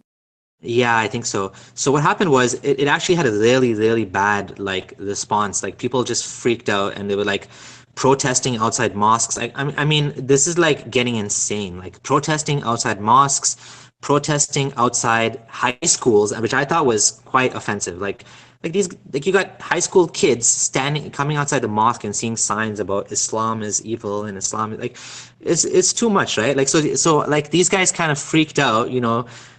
Some of the same guys were like, no Sharia in Canada. Why is it too much? Well, because the same guys that are saying no Sharia in Canada, and you know, no prayer in school. So there was a huge issue in Toronto where you know, there's like Muslims were praying they were taking a Zoom, and they were saying their Friday prayers and whatever. And these guys, mostly Christians again, came and made a huge kerfuffle about it, and they had a big issue with people being allowed to pray in school. Yet they have no issue with publicly funded Catholic schools, which of course you have prayers. Okay, that changes it. Okay, I understand. That's one thing. The other thing is like you're picking on, you know, it's just a way of, it's like it's such a long way to do things, to be standing on the street. And I guess there's some room to disagree with me that standing on the street and saying no Sharia has its benefits maybe, but all it does is just makes people uncomfortable. You know, people that are just going to the mosque, they don't necessarily even support Sharia law, right? And it's just like it's just antagonism, and it just feels like it's like that video I saw in the UK where, you know, Tommy Robinson, or not him specifically, but you know, they were walking through this part of town in the UK with big crosses, and then the Muslims came out and got all pissed about it. And it's just very confrontational, and it doesn't, I don't know, I just don't see the point in that type of approach. I mean, so in terms of what you were asking me, sorry, I'll let you talk in 1 second, stops. In terms of what you were asking me, Rob, about freedom of speech, and I'm not like, you know, I'd like to say that on a lot of these topics I'd remain neutral just because I haven't studied them in great detail. What I do believe, I kind of tend to agree with Sam Harris, what I've heard from him, which is that, you know, when you put too much limits on free speech, then these things just go underground. So, you know, it's challenging when you have people like Anjem Chowdhury coming out in public and saying deaths to, you know, UK, and, you know, Sharia law will rule you guys, and, you know, we're going to enslave you non-Muslims and this and that. And it gets kind of, painful to see people doing that, but at least they're open about it, and at least we can see it, and at least we can deal with it. So I kind of think that makes sense at this point in time. I agree with that. I don't know about unrestricted, speech. I'm not sure about that. I haven't really thought about it. Maybe Intro can give us his view from the US side. Intro, you here? Yeah, I'm here. Yeah, everything that Abdullah Sameer just said, I agree with. I think it's okay if I don't know if you guys are familiar with What was her name? Evangelion or something like that on YouTube. She was on YouTube a little while ago. She got taken down. She used to openly proclaim that she was a neo-Nazi. She openly hated black people, hated Jews. And there was this big controversy that she was on YouTube, and YouTube had to take her down her whole channel, even though she got a lot of subscribers. Listen, I think free speech is good. Free speech is definitely a good thing. I don't think we should censor everybody, but you have to ask yourself how effective you are being having all this free speech. When it comes to Muslims, I think it's important for everyone to understand, Muslims regard Muhammad more important than their family. And it says that in a hadith. You have to exalt Muhammad more than your family and your own very being. So when it comes to the Muslim issue, I would say that a lot of people just don't understand it. They don't understand that Muslims put Muhammad in high regard. Now, I'm not saying, you can't criticize his life and you can't criticize his ideas, but it is like helpful to understand that it's better for you to not like go on the street and just scream pedophile, pedophile, pedophile, and let's stop Sharia law and stuff. That's okay, stopping Sharia law, all these protests.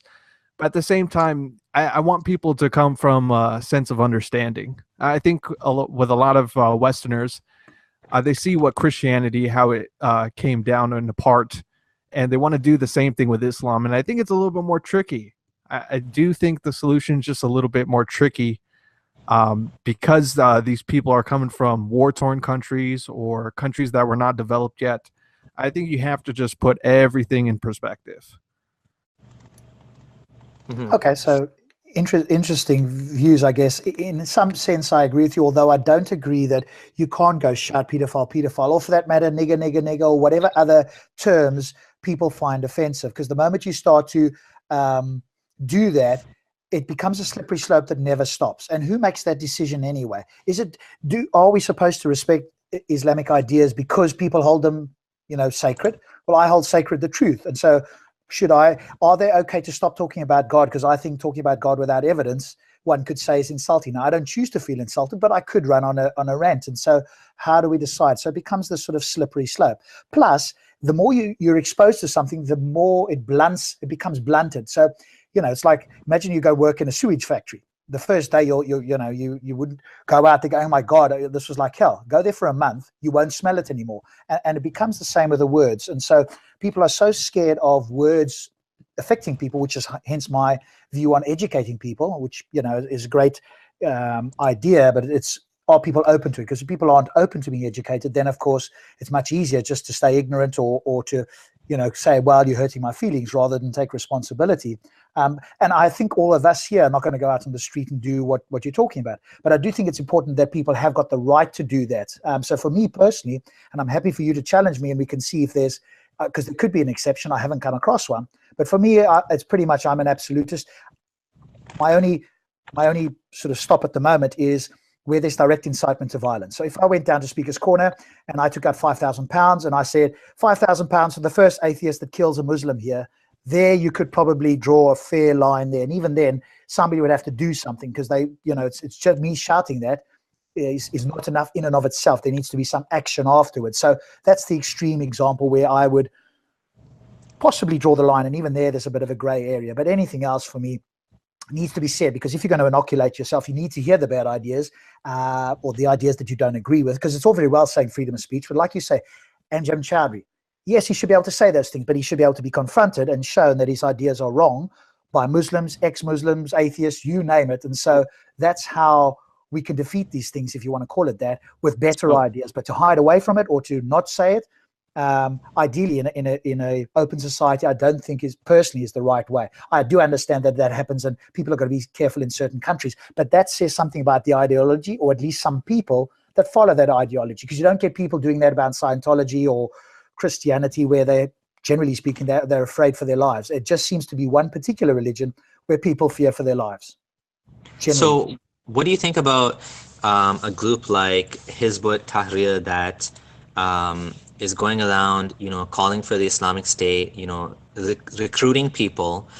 And I actually had a confrontation with one of the guys. He knows me personally as well. And, well, kind of. He doesn't know me personally, but he has a lot of common friends and stuff. And he's a very popular guy in Canada for Hizb ut-Tahrir, one of the kind of leaders here. Eventually, he ended up blocking me.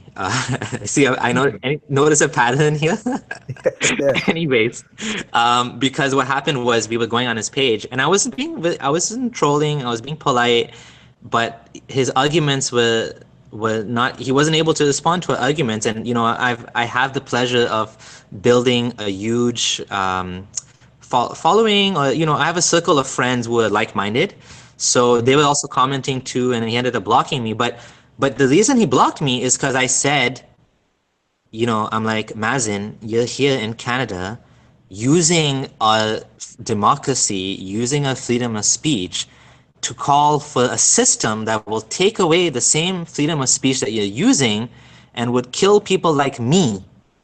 And that's what you want to bring back. You want to bring back the Islamic State. I don't know why they disagree with ISIS. I didn't look into that. But they have the idea they want to bring back an Islamic State that will actually, pretty much, kill someone like me. But at the same time, they're happy to do that in a Western democracy. And, they have the events openly in universities. They come to Muslims, more liberal / moderate Muslim speaker events in university, and they'll kind of harass them. So they do that. And when I was in university, they would come to every single event, Muslim event. There'll always be at least one or two guys.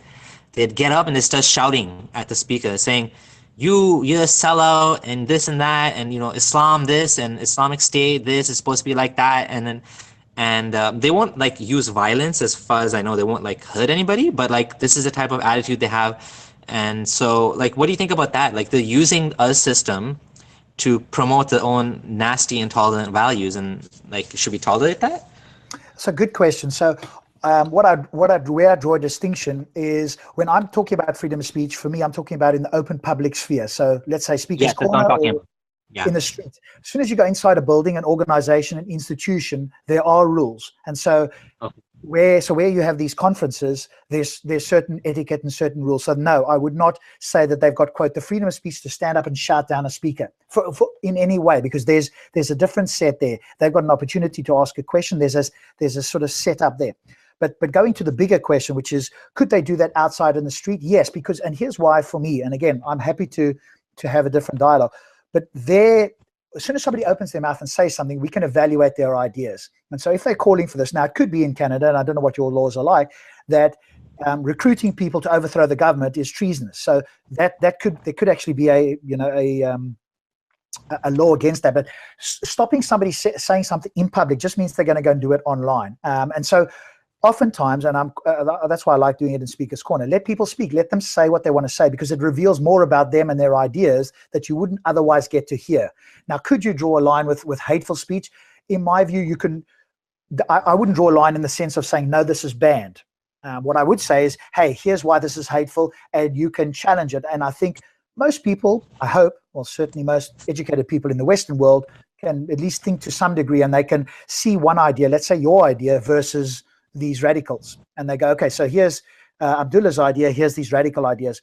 Which society, which A is more reasonable? Which society do I want to live in? And that way, I think you can overcome these negative ideas. But the moment you start to ban them, then it becomes a case of a slippery slope of, okay, it's because we are banning them, it's just because we're in the majority. If in, let's say, 50 years, France becomes majority Muslim, for example, we use France as an example, what then? What happens when they become the majority? And so we want the same, I would suspect we want the same law that if they were in the majority, we would still want that enforced. And so I would want to be able to, and you, I hope, would want the same, is to be able to say whatever we want to say. Now, yes, we've got a different approach to them, but I think the principle for me remains the same, that Andam Chowdhury and these radicals should be allowed to, on the street, in a public area where they're not stopping cars, or in other words, in any other way stopping people from going about their business. They should be able to say virtually whatever they like. Now, if they recruit people, in fact, that becomes a terrorist organization, well, that's probably against the law and that can be dealt with. But them actually speaking, it's actually a good thing. And it happens, I've heard it happens in Speaker's Corner where there's quite undercover people that are wandering around. Maybe I've met one of them, I don't know. But, that because they are monitoring this sort of thing, because otherwise these guys are doing it hidden away. Let them do it in the street, because now you can identify these people and you know what their ideas are and you can counter it. So for me, pretty much yes, almost anything, as I say, apart from direct incitement to violence is where my view currently stands, unless somebody can bring a good argument against it. And there may well be an exception. I wouldn't use yours as an exception. Yeah, I agree with those sentiments. When I was Muslim, I came across a booth that had a bomb on Muhammad's head, and I became angry at it and stuff. But I defend their right to do so, because at the same time, you also have the Muslim side. Anyways, we have a hadith that expels the Jews and the Christians from the Arabian Peninsula. So when it comes to some Muslim countries, they definitely block out our voice and our point of view. So we don't want to become like them at the same time. Yeah. So, Rob, there was something you wanted to ask me. You said you disagreed with something in my atheist video. What was that? I don't know if I did. I wanted to clarify really with you, because when you talked about the atheist video, you seem to suggest that we have, in some sense, human beings have an innate disposition. I thought you were going to say that. Yeah. So what is your view on, do you view like the fitra or a version of that? Do you think human beings in general have an innate belief in either a god or something supernatural? Or maybe you can clarify what your view is. I had a feeling, like I was thinking, what is he going to ask me about from that video? And somehow I thought, he's going to ask me about that. So that's good. Yeah, no, I don't think it's like an innate. So, we have a lot of, let's call them biases based on evolutionary history. One of the biases that we know about is that we tend to favor, helping small groups. We feel more sympathy for small groups or individuals over larger groups of people. So if you see an ad with like one little girl, that's like starving, they've done studies and people are like, let's say, willing to donate like $50 or something. Then, you show them like two people. Now it's like dropped to like $20. And then you show like and then you show like a whole crowd of like 1,000 people that just died in an earthquake. You're like, is it time for dinner yet? Like, this news is kind of depressing. I gotta go. It's dinner time. See you later. So it's like, we have certain biases. The other bias we have is towards, sugar and fat. And so, for whatever reason, there's many things about our mind, just the way like we have dreams. And so one of the things that I do think is that it's much easier to believe in God. Not that there's a fitra to believe in God, but it's just instinctive. It's just like, it's kind of like the God to me is like a super ego. It's like you have your ego and God is like the ultimate projection of your ego. You know what I mean? You whatever you need, you want to live forever. You want to go to paradise. You want to be reunited with your family members. You want God to take care of your kids when you die. You want God to take care of your parents when they're sick. You're praying to God. It's like an ultimate super ego. And I do believe that if you look at the history of humanity, like for whatever reason, we've always tended to, maybe because we couldn't explain things any better, we always tended to believe in a God. And so I feel, coming from the perspective of, kind of like design in nature and stuff like that, it's just much easier to believe in God. I always believe this, and even to this day as an atheist, I just think you'll never have a majority of people being atheists, because I just think it's much more complicated to come to that conclusion. I do believe there is no God, and I do believe that is a correct conclusion. I just don't think it's an easy conclusion, and I think it's much more difficult to understand, the world and everything in it without without resorting to God did it. You know what I'm saying? So that was kind of, that's kind of how I see it. And just the fact that, humans in history have always, turned to some sort of belief in some sort of supernatural deity, whether it was nature or whether it was idols or whether it was some abstract. And, humans have gone through different phases throughout a history of belief. And now, it seems like atheism is becoming much more popular, or agnosticism or whatever. But yeah, that's my clarification. Okay, cool. Because, there is studies that came up the other day. I think I posted in one of my shows a little while back. there is a correlation with education and non-belief. And so the more educated a society, generally speaking, the less they believe in supernatural entities. But going Right. back to what you were talking about, I would submit to you that we are all born atheists. And the only reason, and if you look at very, very young children, we're not talking about children that once they get to sort of 2.5, 3, when they can understand and talk, etc., then they start taking on the beliefs of their parents or their society or whatever the case is. By that stage, and there's always these and Stops will know this, and he did it long before I did, but there's this claim by some Muslims about the innate fitra. And of course, when you look into it, those studies are not what they're saying. At best, and these are people that studied from 3-year-olds upwards, they believe in like superhuman things. They believe their mom can do things that we know humans can't do, and that's just because they don't have a greater knowledge of the world and the limitations of humans. But my claim would be that we are born atheists. The moment you come out of your mother's womb, you do not have a connection to, well, let's say which God, because that would be Stops' question, I'm sure. Maybe he's asking in the background, well, which God? You know, when you say a God, what God? Is it a God that wrote a book and told people what to do? Is it a deistic type of God? Because I will say to you this, by the way, just because I'm a fairly strong atheist, but I will say to you that I have read an account of God, and I've talked about this on my show before, which is coherent. And were that God to exist, I would actually want to have a relationship. Now, that might sound strange to you, and I would encourage you, if you get a chance, read Conversations with God by Neil Donald Walsh. Just the first 3 books, or even just the first book. Neil Donald Walsh, Conversation with God. He wrote them in late 90s. His claim is that he had a conversation with a God, and he started writing on a piece of paper. And he got responses. He wrote an entire book, word for word, as it sort of came through him, so to speak. Now, all of us would go, okay, how do we know it's not his imagination? And we don't know. But if that imaginary, let's call it for the moment, God existed, if you go and read the book, his questions, the answers that came back, and I met him in person before I became sort of more of a staunch atheist, just a normal guy. So he's not one of these guys that claims to be a guru or anything like that. But that version of a God, which is unconditionally loving, which has various other attributes that one can talk about, overcomes all of the negativity that I would associate if a God existed, the Abrahamic God exists. All of those problems are gone in that version. So I went, wow, if there was a God, I could accept that God. Whereas if there was a God in Islam, I would have to accept it if there was overwhelming evidence, but it would be a bone crushing to find out that was true. I'd be, oh my God, if that's a God, then I could be a better God. Give me the power, and I would be better than, the Islamic God. So there is a version of this, but I don't think that people are born with a connection to a God, because there's too many of them. So how do they know which one?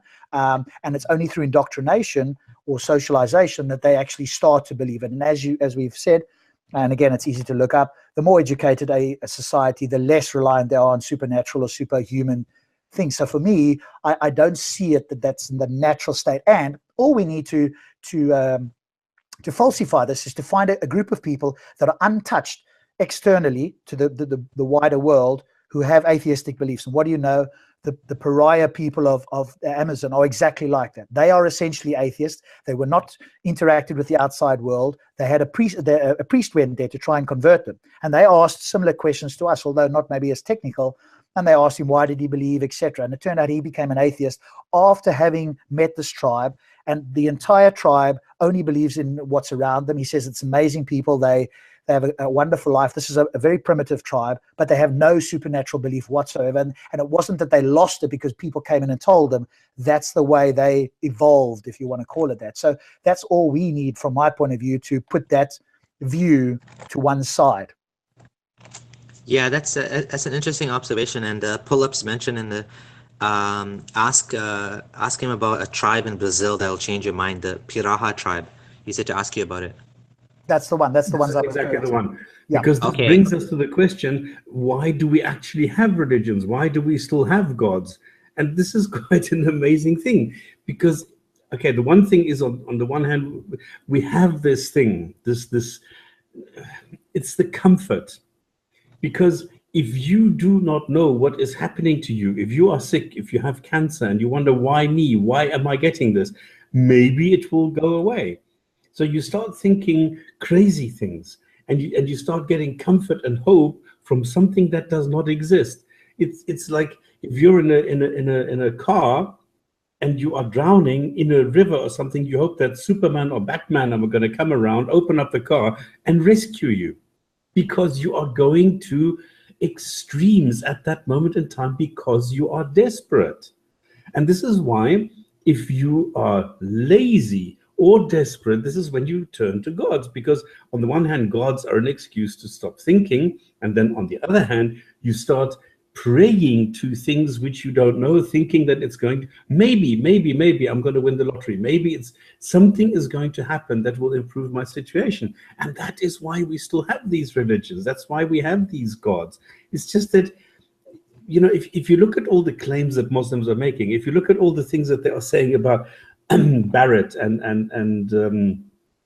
I forgot her name now.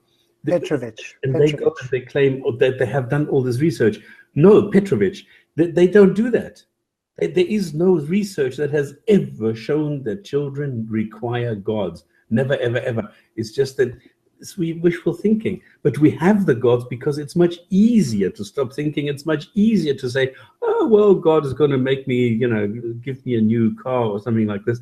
And then, lo and behold, some people do win the lottery and they say, you see, I told you it's true. So I'd be willing to reconsider my opinions. One thing that's kind of seems unique about me is not unique to me only, but I think people that are willing is a sign of an open mind is the fact that I'm definitely willing to reconsider my opinion. So yeah, if that's the case, then maybe we are born atheist. I'd be willing to look into it. I'll check out that book. Thanks guys. But I don't think we're born atheists, by the way, because atheist has a very special meaning and very special contents in the word. So you can't be born as an atheist because you can't really contemplate what it means to be a theist, to be an atheist. Good point. So if you, by the way, do you guys know of Ozymandias Ramesses II? No. Go and watch those videos. He's excellent. He's a philosopher. He goes into a great deal and he talks about this. In fact, people who don't know, here's an interesting thing for you, which I didn't know. People who don't know, a baby is not actually an atheist. You're quite right. I stand corrected, Stops. A baby is actually a non-theist.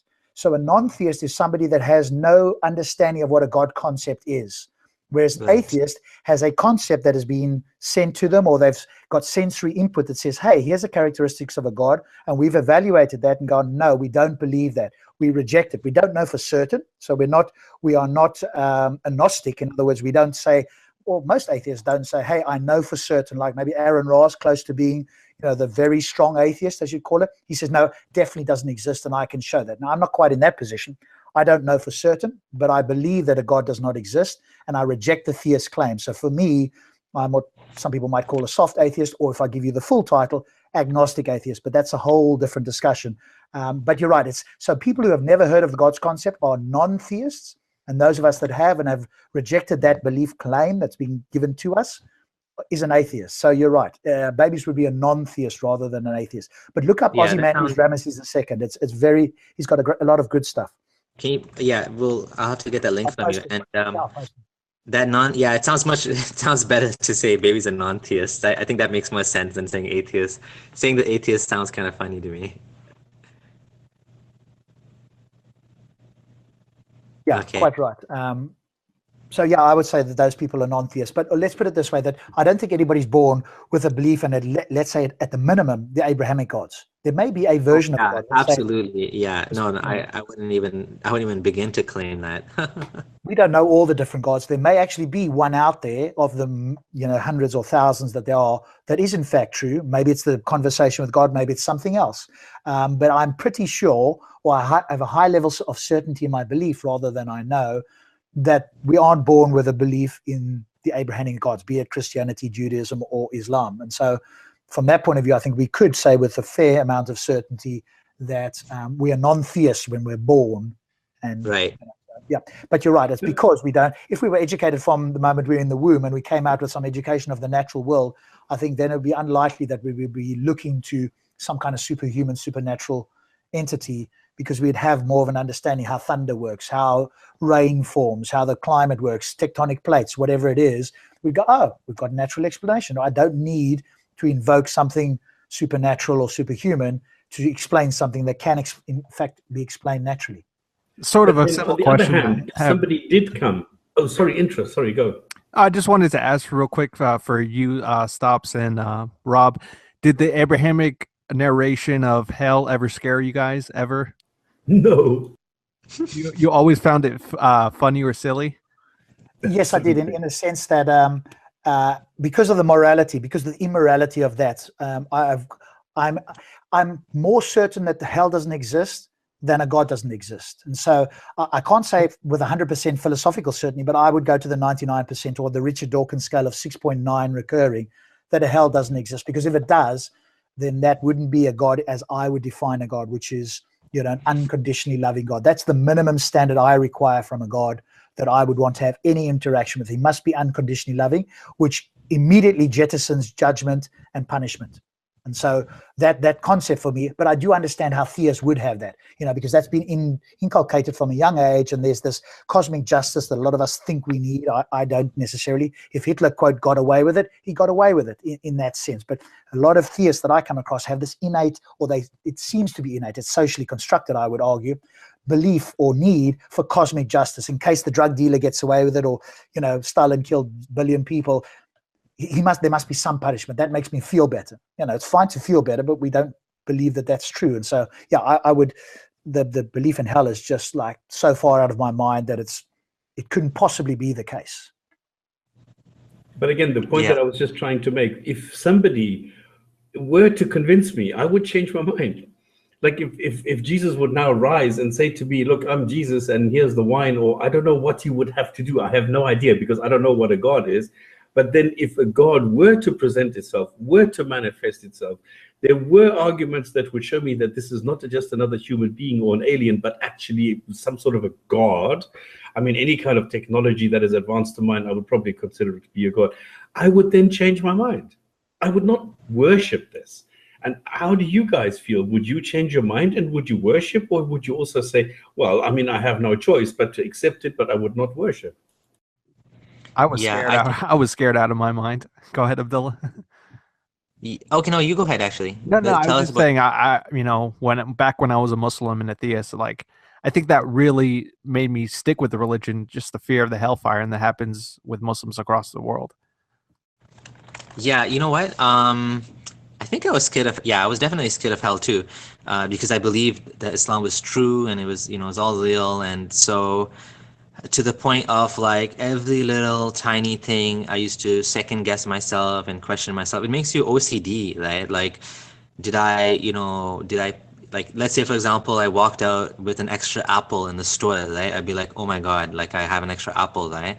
I used to think that like, some of them are really silly too. Like some of the examples, I'm almost embarrassed to say it. Like, I used to tell people that like, they have Tim Hortons in Canada and they have this roll up the rim where you can win like prizes like a car or something. So I used to tell people that, because this is what I was taught, that if you buy that coffee with the intention of winning something, that's gambling. So you shouldn't gamble. You should buy the coffee with the intention of having a coffee, not because you want to win something. Like stuff like that, it just messes with your mind, right? So like, every atom of evil you do, and then it's like you get scared, like every little thing, like, is this meat halal enough for me? You have Muslims that are like, we have two different types of halal meat here in Canada. And it used to be there was only hand slaughtered before, but then there's now machine slaughtered, right? Like this Maple Lodge Farms, which is a big factory, they do meat, and they now have halal meat, but they use a machine, right? And then now you have Muslims who are like scared it's not halal enough, right? Or you have Muslims that wear hijab, they're scared, they're not doing enough, they want to wear niqab. So it's this constant fear that makes you do more and more and more. And I think this actually leads people to become terrorists as well, right? I mean, I'm not saying everyone's going to become a terrorist. Majority of Muslims will not become terrorists, but like, it's kind of like an insanely easy way out of the whole thing is just to like die for the sake of Allah. And I talked about that in my video, ISIS and Muslims, about jihad. And I talked about how, it's just an easy way to get out of the wall. It's like a get rich quick scheme, right? You got all these bills to pay. You got this big bill coming up, and it's like, well, someone offered me like $1 million if I just, kind of like die for the sake of Allah. And I never used to believe that suicide bombing was halal. I used to think suicide bombing was considered like killing yourself, and it was haram. But I did think that if there was like a legitimate jihad, you could go for it. And I used to think that maybe Palestine and Israel was like a legit kind of jihad. They're oppressed or whatever. So I'm like, yeah, that's where I want to go. I want to go and die, over there. So I think this whole fear of hell can lead to some kind of insane conclusions, and to make you kind of do some crazy things, or maybe just give you some mental anxiety all the time. And I feel like I see some of my family members like that. They're always, worried about not doing enough good, and they constantly feel guilty that they're not reading enough Quran, they're not praying enough, salah, namaz, and they're not doing enough nafil and sunnah prayers, extra prayers on top of the prayers, on top of the 5 prayers, and they're not donating enough to the mosque, and they're not donating enough to the poor people, and they're not doing this enough, and they're not doing that enough. And it's like you can never win. It's like you can never be satisfied. You always have to do more and more and more and more and more. And I think this is kind of this is a problem with Islam, and I don't know about religion in general, but specifically with Islam, this is a big problem. It gives you big time headaches, right? And it's like, especially if you're Salafi Muslim, and it's not only Salafis, even Sunnis in general, like everything is haram. Like it's like music is haram. Like you can't eat even the halal meat. Like half the halal meat is not halal enough, right? And it's like, it's like, what do you do? Like, how do you live your life? You can't go for Halloween. I couldn't take my kids for Halloween. I couldn't buy a house as a Muslim because of mortgage. So it's like you can never do enough for Allah, like apparently, except dying for the sake of Allah. That's a good way, like to get all your sins forgiven. But like other than that, it's like Allah's never happy, like no matter what you do, right? So it's like you go for Hajj once, it's not enough. You got to go for Hajj 2 times or 3 times. It's like, yeah, my sins were forgiven 2 years ago when I went for Hajj, but I got to do it again, right? And it's like, so I think that's the mental anxiety, not just the hell, but it's the whole, like everything in your life has to be judged, and you're going to be like, it's going to be like a movie reel, and everything is going to, now I feel a little bit more peace of mind that like, I still have the same values that if I find let's say I find something on the train, I take the train to work, I find someone left an umbrella, I personally feel guilty taking that umbrella. I don't know why. Like, it's like the guy's not going to come back, but I'm like, yeah, okay, I'll go drop it at the lost and found. Not because I'm such a good person, but I don't know, for whatever reason, these morals, we evolved with this altruism, because I feel like this is what's good for humanity, and this is what we evolved in, because me helping you means you help me, and we all thrive, and we have a positive sum gain. So for whatever reason, whatever evolutionary reasons, I have these values, and wherever they came from, right? So maybe it's evolution, maybe it's a bit of upbringing, maybe it's a bit from Islam, and I have no problem saying I'm taking the good things from Islam, because Islam does have some good things in it, just like Christianity and any other religion. There's no harm in that, right? So like, I feel like, yeah, the fear of hell thing now, it's like, hell is such a joke. It's like, it's not even funny. It's such a joke, like such a joke. Like it's like, it's so ridiculous, the idea of hell. And I tell people that are scared of hell, like, just keep doing research, just keep learning, and you will see, like, Islam cannot be true. Like, once you find that out, there won't be any fear of hell. It'll just go away. I think you've made a very good point there, which is, if I summarize it in one way at least, the foundation, the underpinning of the Abrahamic religions is one of fear, which is, if I don't do X, Y, and Z, I'm going to go to hell. Now, most people don't think of it in that way, but if you ask them questions and you dig down a little bit, you'll find that's what it is. It's something you quite rightly said. Well, you don't, and it's reciprocal altruism. It's the golden rule. There's good reasons, and we have got a moral system. I'm a believer in the moral landscape of Sam Harris, where we can have objective. It depends what we mean by objective. Moral standards without a God. And even when you investigate the so-called moral standards that the theists come up with, that's highly problematic as well. But it is a case of us trying to get along in the world, but what's the best way to do that? And the whole thing of fear for me is a nail in the coffin for it. And we could go through, how would a God, why would a supposedly semi-loving God, because they can't say he's unconditionally, no religion can say God is unconditionally loving. So the Christians come with what I consider like I can't understand what they mean when they say all loving. Muslims don't generally say that. They just say God loves the believers type of a thing.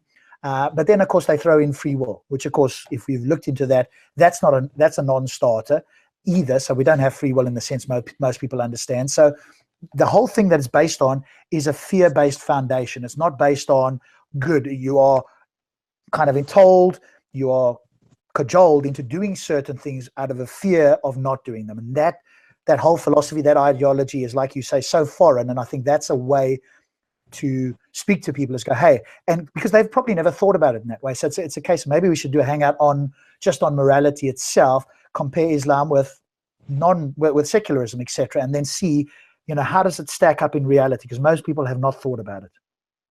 Yeah, I think you made some really good points actually, and I think that's a great idea. We should have a talk just on morality because it's a huge point for many non-Muslims, and I'm amazed, Rob, how much we agree on stuff like you read the Moral Landscape, I read that book. You read his Free Will book, I read that book, and I agree with. I was gonna ask you if you believe in free will, and apparently you don't. So like we're in agreement on a lot of No, stuff. I'm a determinist. I listened very closely when I had their conversation with Dan Dennett about compatibilism because I actually went, do you know what? I'm quite happy to change my mind. Here's my position. I will change my mind to the best available evidence, the overwhelming evidence, or whatever I can see to make the most sense. Now, in the case of, let's say, evolution or cosmology, we go with the experts. We are justified in doing that without having to have an in-depth knowledge of those topics. But on morality, I was listening really. There's a podcast with Sam Harris talking to Daniel Dennett for about an hour and a half. They were in to a that. have you listened to it? I listened to that too. I was kind of confused about what the conclusion was from That's the thing. I listened to Dan and I'm going like, I really want to get your point, Dan, but it did seem like he's redefining what most people understand as free will, as long as it comes from inside your body. But if you don't have control over it, if it's external atoms or molecules that are bringing up the next thought, because we don't know what we're going to think next, what sense have you got control? And so the compatibilists just basically like Dan Dennett go, well, hey, as long as it's internal and you're not coerced, then that's fine, because they also accept determinism. But it's just the fact that they want to make that compatible with what some people understand as free will. So, yeah. I almost feel like he wants to just say that we have free will, kind of, because people want to like say that, and that's how it's like a working model. But I'm okay with just saying it's a working model. Like it's just an illusion. It's kind of like we can accept free will for the sake of the law system, but in reality it's an illusion. It's a working model, whatever you want to call it. And maybe Daniel Dennett, he feels like maybe he's kind of like like Jordan Peterson, that he's worried that if people think there's no free will, it's a slippery slope. I don't know. I didn't really get Daniel Dennett's point, to be honest. Maybe I need to listen to it a little bit more, but yeah. I agree with you, though. I think there's a practical reason why one could avoid that, because once people know they don't have free will, if they were to become the case, you would get what I would call low consciousness, lower evolved people's psychology going, hey, I can just use that as an excuse. Now, that doesn't mean to say that we can't lock up or punish people, even if they don't have free will in the sense that we understand. We want to keep them away from the rest of humanity because they are a danger to us, even if they don't have control over themselves in the full sense of the word. But I think you're right. I don't think Dan Dennett is doing it for that reason, but that is an implication for our view. If we do believe that, means that people are ultimately not responsible for their actions in the wider context that most people understand free will. And now, if that were the case, now that would affect the justice system and our whole society. So it's bigger than most people think at first glance. I don't understand free will. What is free will? Most people understand free will as you could have done something. If we rewound the clock, you could have got up on the left side of your bed instead of the right this morning, and you are in complete control of your thoughts, your actions, etc. That's how most people would, if you ask them on the street, that's how most people, they wouldn't use those words, but if we ask them enough questions, that's essentially what most people would think of as free will. Now, we know if you rewind the clock that it would run exactly the same. We know this. And so this is not up for dispute. But of course, libertarians or some theists, it has to be the case, because if it is predestined, then that makes it even more of a mockery that God could judge us if he knew. Now, I think they cannot escape the omniscience free will dichotomy, but this makes it even worse. And so there's a desperate attempt by theists and some other people to avoid what seems to be the overwhelming belief by most philosophers and neurobiologists that determinism is true, even if you take into account quantum mechanics. So, because some people think, if quantum mechanics is a little bit uncertain, that might affect the world. But even if we did prove that quantum mechanics does in fact give us randomness, we're still not in control of ourselves. If something random is going to happen that you don't have control of, what sense of free will have you got? And that's what most people, they just think they've got free will. But when you examine it just doesn't stack up. I still don't understand it. What is free will? Is free will linked to God's? No, nothing to do with God's. It's the freedom of you to be able to think and act in any way you want, and that you have full control over it. And if we rewound the clock 10 minutes ago, you would have said something differently than what you now said or what you did say.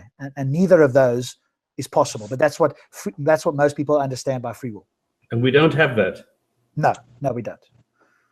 It's an Uh, illusion. We think we do, but we don't. I have a video on free will, which I kind of summarize in 10 minutes, some of the points. Of course, you can just watch Sam Harris's 1 hour video. He has a video on there, or you could buy his book. To be honest, he doesn't say much more in the book than he does on the video. So if you just watch the video that he has online about free will, you can kind of get the point of what he's saying. Yeah. About that. Yeah, but to me, I kind of agree with, not kind of, I agree with Rob. I do believe we don't have any free will, that everything in your life is determined by the combination of your genetics, your life experiences, and, you know, the situation in the world. And, you know, if you were in the exact same set of atoms that you are now, and you were in the same situation, you would do the same thing. So if you rewinded the clock like 10 minutes ago, like even, you know, thoughts that pop into your brain, like where do they come from? Like can you choose to think about something? You can't. It just pops up in your brain, right? So it's kind of like a big topic, and theists hate it because you know, if you don't have free will, then like Rob was saying, it just creates a much bigger problem for the whole punishing. And you know, there's a connection, sorry, between people believing in free will and like how much they like to punish people. So there's a nice TED talk about the dark side of free will, where he shows that, you know, in countries like in places in the US where there's a much higher religious population where they believe in free will, they're more likely to implement punitive punishments, you know, punishments for the sake of punishing people rather than like reform or protecting us from them. It's more about punishing because they think that, you know, if you punish them, then, you know, they're getting the justice, right? It's all about justice, right? So I personally agree with Rob and Sam Harris that there is no such thing as free will. And if there is free will, it's very limited. It's quite limited. So that's what I believe. Yeah. Is this why a lot of ex-Muslims that convert to Christianity, they leave Islam and they say, you know, there's no amount of good deeds that we can do for God to get God's pleasure. So we're going to accept Christ and he's going to take care of us. Is it this reason that what you guys were discussing, that they accept Christianity because they don't have a good understanding of free will? No, I don't think so. I think all Christians have to believe in free will because I don't think there's a way around it, right? Rob, am I correct? Like, if you don't believe in free will, the whole putting people in hell makes no sense because you didn't choose to be a disbeliever. Like, you know, people that's born in India, like 90% chance, if they're born in a Hindu family, they're going to end up Hindu. Why would God punish them for that? Like, it's like, you know what I'm saying? There's so many things that affect, it's a completely unfair test in life, right? If this is the case, and you know, especially if you don't have free will, and like it's your situation plus your genetics, you know, when you look at, for example, things in the environment, like when leaded gasoline was being used in the US, people were more violent. They tended to do more violent acts and be more aggressive because the lead was affecting the brain and making people violent. So that's another example of how, you know, people get influenced by the environment. Sometimes, you know, people have brain tumors that cause them, and Sam Harris mentions this in his book. This guy came and he's like, I don't even know why I'm doing this. And he like killed his wife and his kid and he killed himself. And when they did a surgery on him, they found he had like this big tumor pressing in his brain, right? So it's not necessarily has to be a big tumor, but maybe it's a small thing that affects the way you think. And so, you know, the brain that you're given, the circumstances in life that you experience, like all of these things make you into what you are. And it's like, that's why I don't think that we actually have free will. I think we're just doing what we're biological machines, right? So maybe there is some sort of free will. I don't know. But I think if there is, it's very limited. Yeah, I agree. I don't think there's free will. Sorry, you carry on, Stops. No, I just said I totally disagree. I just want to answer Intro, and then Stops. Maybe you can tell us why you disagree. Intro, you asked the question if people go over to Christianity, and I think one of the reasons there that answers to some people that still require a God, because I'm surprised when people leave one particular religion, they jump to the other. For me, it's like, why didn't you guys think of what I would consider the most reasonable position, which is non-belief? But obviously they do hop between religions. But going from Islam to Christianity, what the Jesus sort of story seems to give them is this way to get out. To the moment you accept Jesus, and if you're a fairly good person, then you're going to go to heaven. Whereas like in Islam, you've got to keep doing stuff continually non-stop. Whereas if you become a Christian, as long as you don't do bad things, you can live a pretty good life. You can still ask for minor sins and forgiveness, but it's less dogmatic in the sense of like making there's a lot, once you get to that point, you can do something and then Jesus forgives your sins. So you could be a murderer and on your deathbed, you genuinely believe in Jesus and all's forgiven. You know, but of course, Christians don't like that. But I think that could be the appeal for some ex-Muslims that go over to Christianity, go, hey, he seems like a loving guy. And compared to Muhammad, he is more passive than Muhammad. And he's got this whole, the myth around him is that, hey, if you just believe in him and accept him as your personal savior and the Son of God, hey, well, then you can go to heaven. And so that's an easy way in for some people. But of course, looking at the numbers, the Pew polls, people are leaving Christianity in the millions. They're joining the non-aligned, so us, in other words, the non, and Islam is picking up. Now we're talking about people that are actively converting or deconverting. Christianity is losing it. It's the biggest religion losing people, according to Pew status. I've got in one of my videos. Of all, yes, Islam is growing by birth rate, not because people are converting because it's, you know, they've made a critical decision. I would suggest the opposite. But Christianity is losing a lot of followers. And so those that do come over, I think, like you said, the appeal of Jesus is kind of one of those views. I think part of the appeal as well to become a Christian is that it gives you a community. It gives you some of those benefits that people are looking for with religion, right? So there's a community, there's a church, there's friends, and there's a whole, like again, back to the natural kind of belief in God thing as well. And people want to believe, they still believe in some sort of God. A lot of people leave Islam and they still believe in God. So they just attach themselves to, you know, some other religion, and then they don't have to worry about all the the morality issues, especially if they left Islam because of the morality issues in it. I think Christianity just seems to have a natural appeal. And like you said, it's kind of an easy religion in a sense that you just accept Jesus died for your sins and you go to heaven, you get all the benefits of, you know, being with your loved ones and paradise and all that stuff. So that's why I converted. But I want to go back to Stops. He said he didn't believe free will is an illusion. And I wondered, because it's great to have different views. So why do you think that that's not the case? Oh, and I was just going to say, I agree so wholeheartedly with everybody, because I think this is the only appeal religion has. This is the social factor. I see this in living daylight because, what is she? She is my sister-in-law, I suppose, because she's a Jehovah's Witness, and this is her social life. That's all she has. They ostracized her when she left for a while. And they said, well, you're no longer allowed to come here and nobody's allowed to talk to you. And she was on her own. So she went back just to get the social life back. And this is the only thing that they have. So the social factor that Islam proposes is very, very dominant, I think, because if I go, for example, from India or from Pakistan or Bangladesh or whatever, I come to Saudi or Egypt, doesn't matter, I will find a mosque where people will automatically take me in just because and simply because I'm a Muslim. And this is, I think, the appeal that religions have. That's why I think we still have religions. Okay, with the free will, well, it's very easy. If I go and I look at physics and I go and look at Heisenberg and I see, for example, that an accelerator pedal is governed by quantum physics. A traffic light is governed by quantum physics.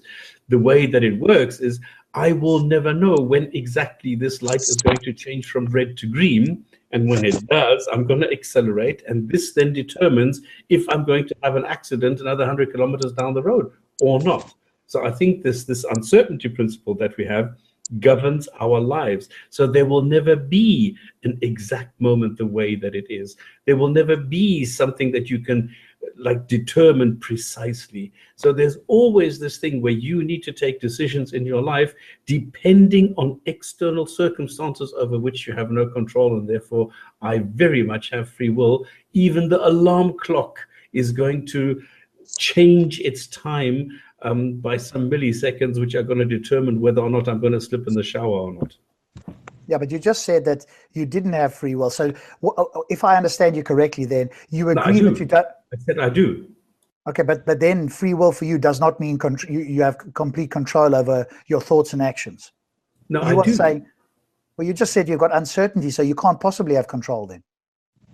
I said the uncertainty comes in when I am governed by outside sources, which I am not. Do you not think that you are governed? Whether the alarm clock goes a little bit earlier or later determines whether I get up on the left or right hand side of the bed. I decide that. Okay, I think we'll have a conversation on the stops, another hangout, because we could go on for quite a while. I think that's a good idea. No, that's No, all. no, it's not the end by a long stretch. I will go into it with you. I am very, very certain that I can persuade you otherwise if you're open to it. I'm very certain. Not very certain you can't, because it's illogical. Okay, we'll do it for another time. It's all right. Okay, sounds good. And we've been going on for quite a while, so we should try to wrap this up. Again, I agree. I think so. But why did you agree? That's the question. Because I have the free will to do so. Nothing governs me to agree with you on this. That's what you think. What did Yes. Do you know the next thing you're going to say? So, what else? Is there anything else we should discuss before we get going?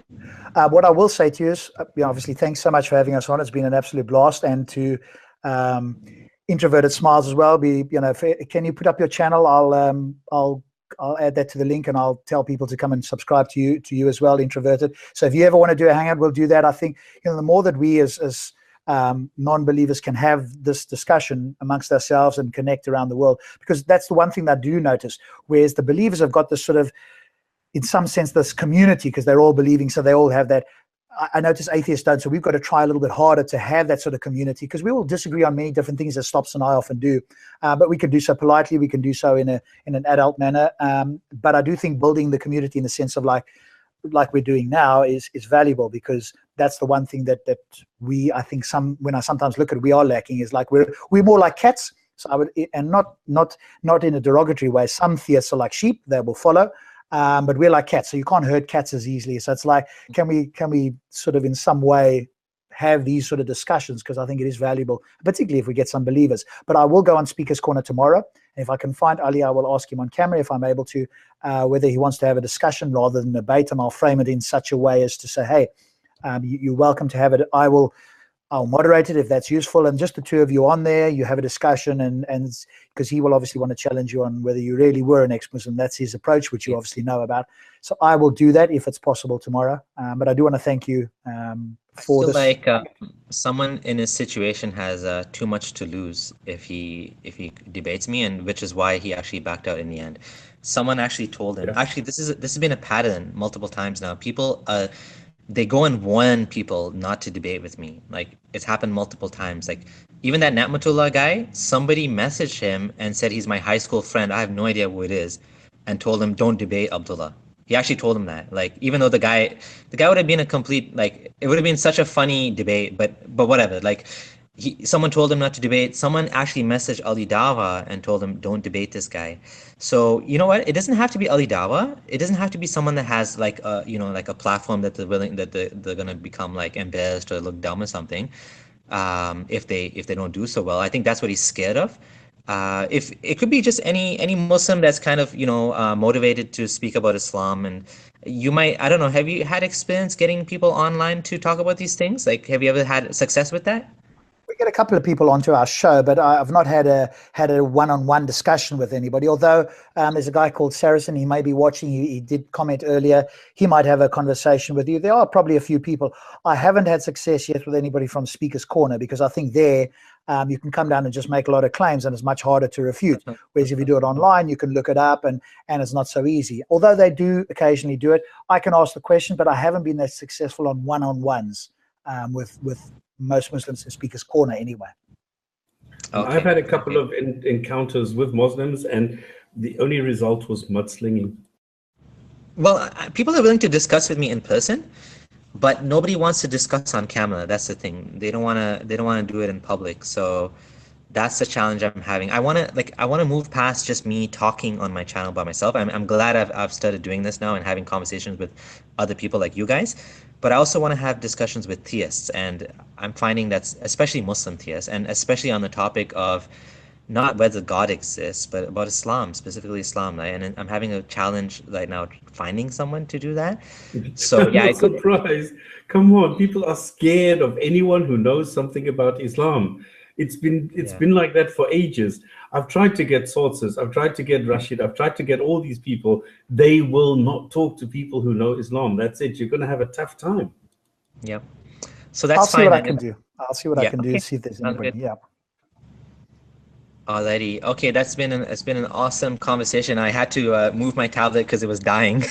It's about to die now, which is why I had to swap my screen. But thank you guys so much. Thank you, Introverted. Introverted, is there anything you want to add?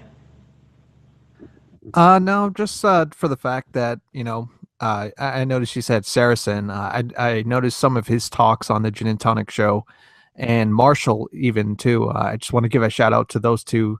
There are people that question their beliefs as Muslims, and I respect that. And I just want to clear up the misconception that ex-Muslims are not here to insult you or degrade you. We're here to discuss, and I hope that some Muslim challenges us, ex-Muslims and non-ex-Muslims alike. We could just have a discussion. There's nothing at stake. I think what you mentioned earlier was correct about Ali Dawah. He's got over 300,000 subscribers. If he looks bad on camera, that's not a good thing. Or Yasser Qadi, he makes a living, 6 figures promoting this religion. So if there's any Muslim out there that just genuinely wants to discuss their beliefs, I'm here. Abdullah Sameer is here. Spam is here. And Rob is here. And we're all going to do it in a friendly manner. There's no pressure. And thank you for having me on the show. It was nice. I always enjoy these. Thank you. No problem. Rob, Stops, you guys want to add anything before we go? Not from my side. Fine. Great. I loved it. Awesome. Yeah, thank you so much. Hopefully we'll do it again. I'm pretty sure we will do some more again. So we're on every Friday at 7 p.m. UK time or 8 p.m. UTC. So if any of you guys want to drop by to the Jinn and Tonic Show, feel free. Hit me up on Facebook and I can give you the link and you can come on as panelists at any stage. And I'm sure we'll do more of these. So thanks very much from our side as well. Been a pleasure. Awesome. And Stops, you have a channel, right, as well? I don't know what to say because it's just been closed down. Oh, no. I'm using sort of Stop Spamming, but I started a new channel today thanks to you, because you came on yesterday and you gave me the story and I said, okay, you've just triggered and you've just done this. So I opened this new Qur'an claims and reality channel where I'm going to take a factual look at very, very quick clips. Anybody can contribute.